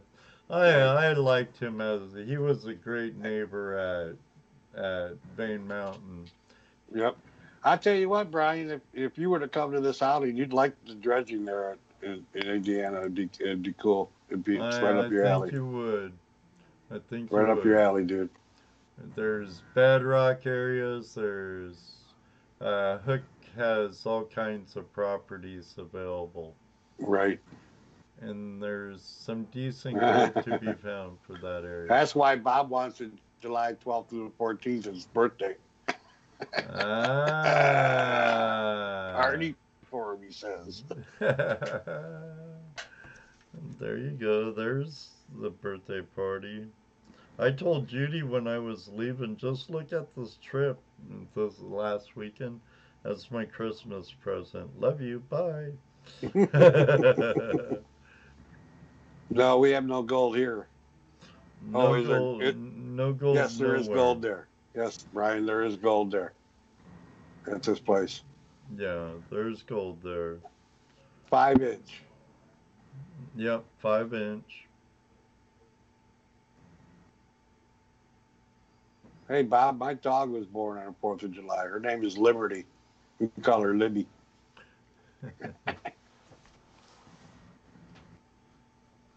Yep, 5-inch.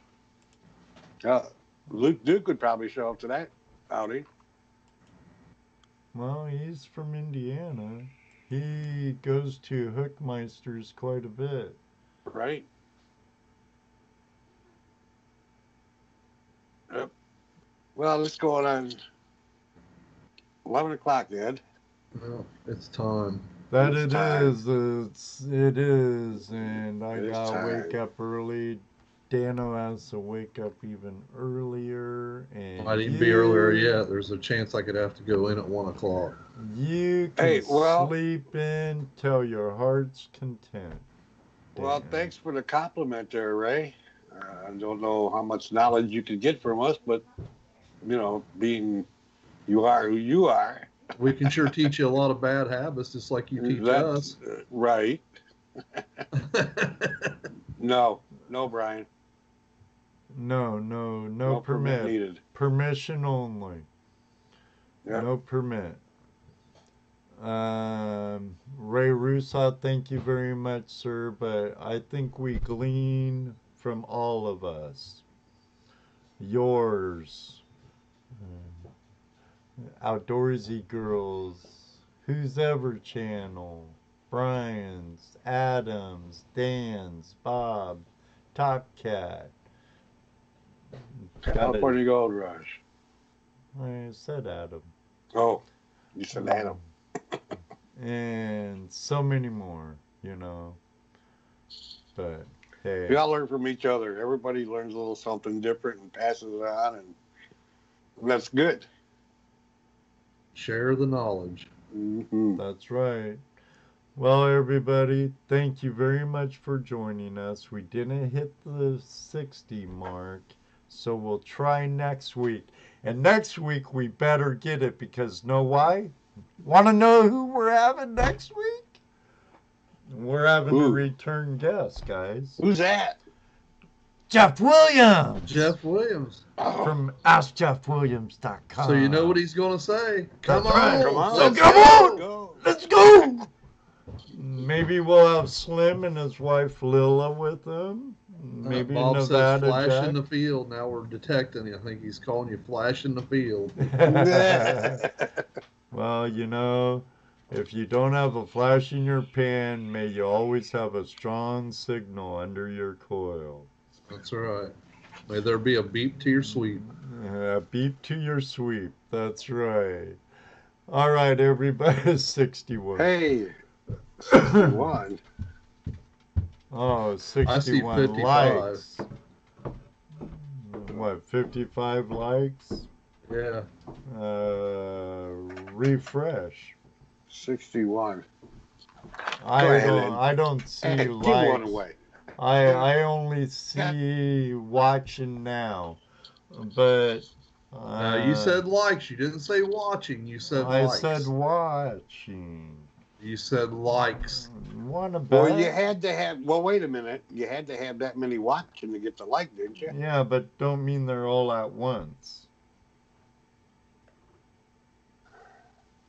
He makes giveaways too difficult. But we will. Here we go. This video right here. So we got. How many likes do we have, Dano? I have 55 in front of me. I have 62. Did you refresh? So I fell behind. My computer's lagging. Well, all you have to do is refresh. But if I refresh, it takes 2 minutes for it to come back up. I have 62. There you go. Okay. Dana says I says like. I could swear I said people view watching. You said 60 likes. Ask the people. Ask them. What did I say? What did I say? What did I say? They'll be honest with you. He said you need 59 likes. No, right here. Where was it? Someone just said what Ed said watching. Randy Scotty Toady. Okay. All right, here, Ed. He's right. Ed That's said what you said. But give one away anyways. We'll give one away because our friend at prospectorsdream.com, I asked him to send me an invoice for these. Ray says Ed's got the power. Don't mess with the dude. He did me right when I asked him for an invoice for a micro mat to make more banjo pan mats and for some of these so I could reward my family out there. And he did me right for what we did. So I'll go He's for been doing life. this right all along, trust me. That's true. That's true. David Peterson, the inventor of DreamMat, has always done the Flash in Your Pan family. Very good. Very true, Jesse. All right, everybody. So right now we've got 35 watching. I have 37 viewing right now. Okay, so we'll do 1 to 40. Who's writing the number down? Well, I got it. Okay, Jesse's got it. Well, then I don't know what we're looking for. Ed's going to say go when I say I'm ready. And we're going to do between 1 and 40. But only after Ed says go. Only after Ed says Rasta Man, only after Ed said go. No, Rasta Man. No. That don't count yet. When Ed says, when Ed types in go into the chat. Are you ready yet, Jesse? Yeah. I'll get in there, Martin. Don't be shy. Do set your chats to live chat. Set it to live chat. You ready yet? I'm ready. That's right. That's right, Ron. Good luck, everybody. Now remember, if you type too much, YouTube will automatically prevent you from chatting. It's an anti-spam thing. So, are you ready? Cool, Martin. Yes, I'm ready. He said Martin Forum. Nice. What? Email me for free. Oh, cool. So you're good? Ready to go? I'm ready. Okay, I didn't type it in the room yet, so hold your horses, boys and girls. 1 for money. 2 for the show. 3 to get ready. And 4 to go. And now the chat freezes. Between 1 and 40. 27, 23, 79, 32, 25, 39, 34, 8, 21. 19, 33, 12, 19. Got it. Okay, it's been got. You can stop. Stop. Number, Jesse? Number is 18. I'll roll down and proof you out, buddy. Yep, Wolfie got it. Wolfie wanted one.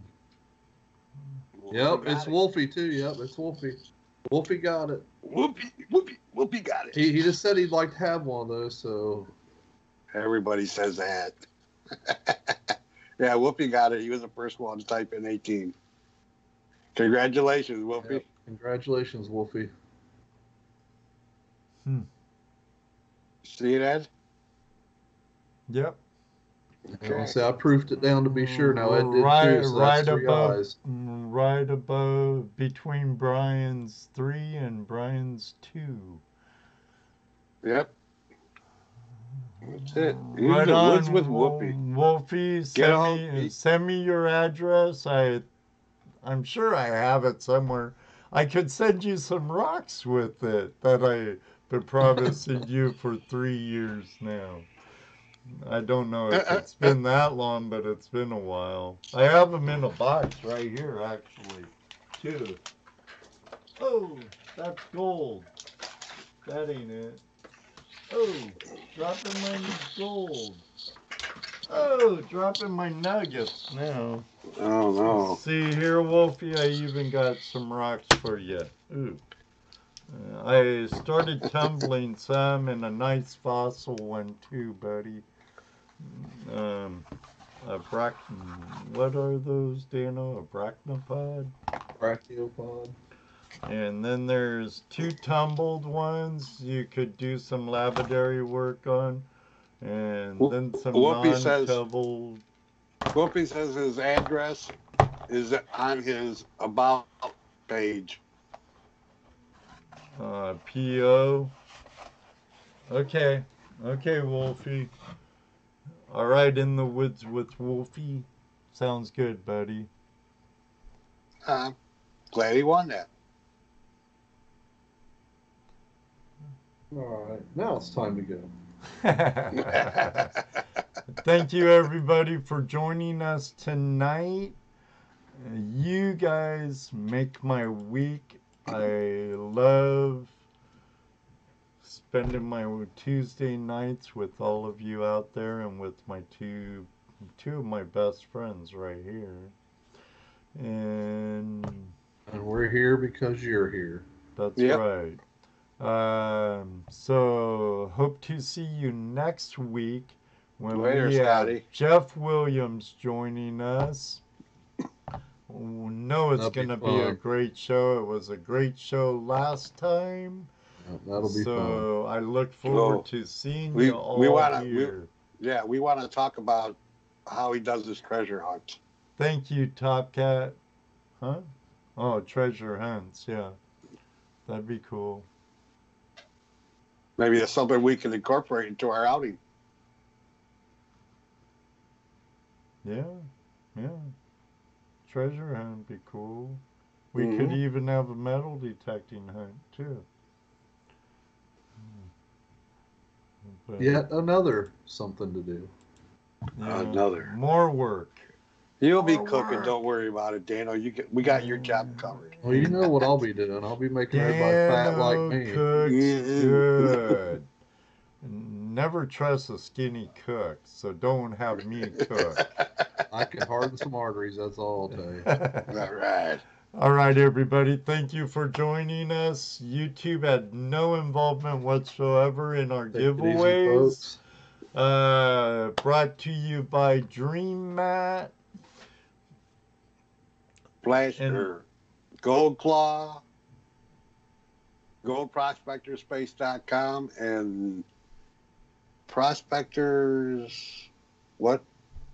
ProspectingGear.com. ProspectingGear.com. But the giveaway was brought to us by David Peterson, Dream Man. Prospectors Dream.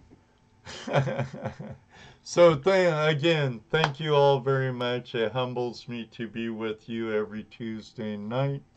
And until then, may you always have a flash in your pan. And you know what he's going to say next. That's right. Maybe one day, too, we'll meet you on the river. Good night, everybody. Night, good night, everybody. Night, Ray. Brian. Night, Ray. Bob. Brian, Ray. Outdoorsy guy. Luke. Bob. Randy, Scotty, Tony. Greg, thanks for joining us. Here. I don't know. Sharon, thank you for your hard work. You do a very great job. much. All That's the the man. moderators. Bye-bye. Outdoorsy girl, gal, thank you for becoming part of us. Brian, thank you. Think about coming to the outing, Brian. Not that far. That's right. It's only 15 hours. Should have heard me hollering in the creek this weekend, Jesse. Woohoo! He was doing his little outro. He was just doing it. Didn't think I was listening. He's way down the creek, and I hollered your line just as loud as I could holler it down the creek. He did. He did. We had a good time. Nice good time this weekend. It was nice to get out and be gone. So I said. You're welcome, Wolfie. I said.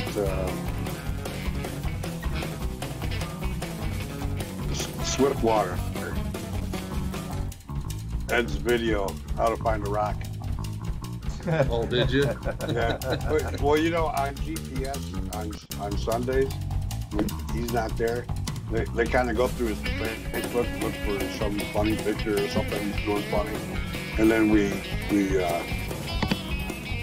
blast him with posts that have to do with that topic. So a bunch of gopher pictures or mole pictures one night because he was poking his head out like a mole out of a hole. And one week we sent him Captain Morgan stuff because he had a picture of him posed like Captain Morgan.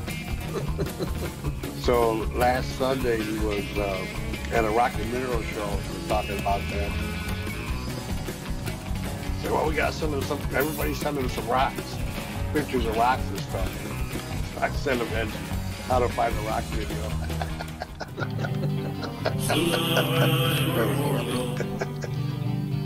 Pretty hard to find. Oh yeah. Finally, somebody put out a video on how to find a rock. You need to hang your gold thing up on your. At least not like that, you know. And keep it maybe to the audience and stuff and some stuff. But okay. Is it over yet? Yeah, we're over now. Oh, okay.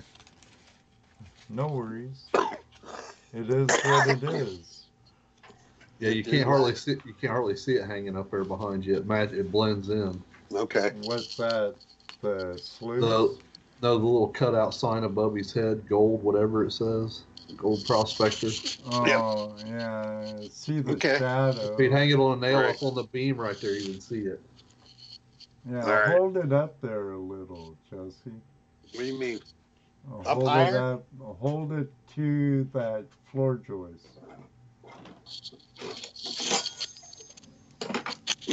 I just hate. You mean right here? Yeah, if you'd hang it up like that, you would see it perfect, dude. I actually don't want that to show. I'm not really trying to show that. Well, I'm not saying show that, but it shows up better if it's up there. Well, every time you show only your face. That looks killer right there. That's even better yet. But up where it was hanging, you just can't hardly see it. Yeah, okay. Okay, I'll get it. You can't see it here? No, when it's where hanging you on that had wire. it. Right, Blend okay. it into that green. All right. I'll stick it here somewhere. Right there. No, I like it here.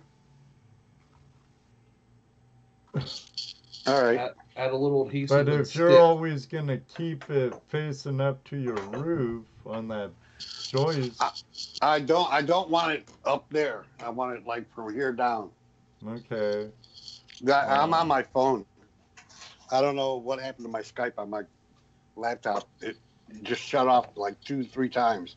Oh. So I'm on my phone right now. Typically, I want it to show about like that. You know, but I'm going to be over here.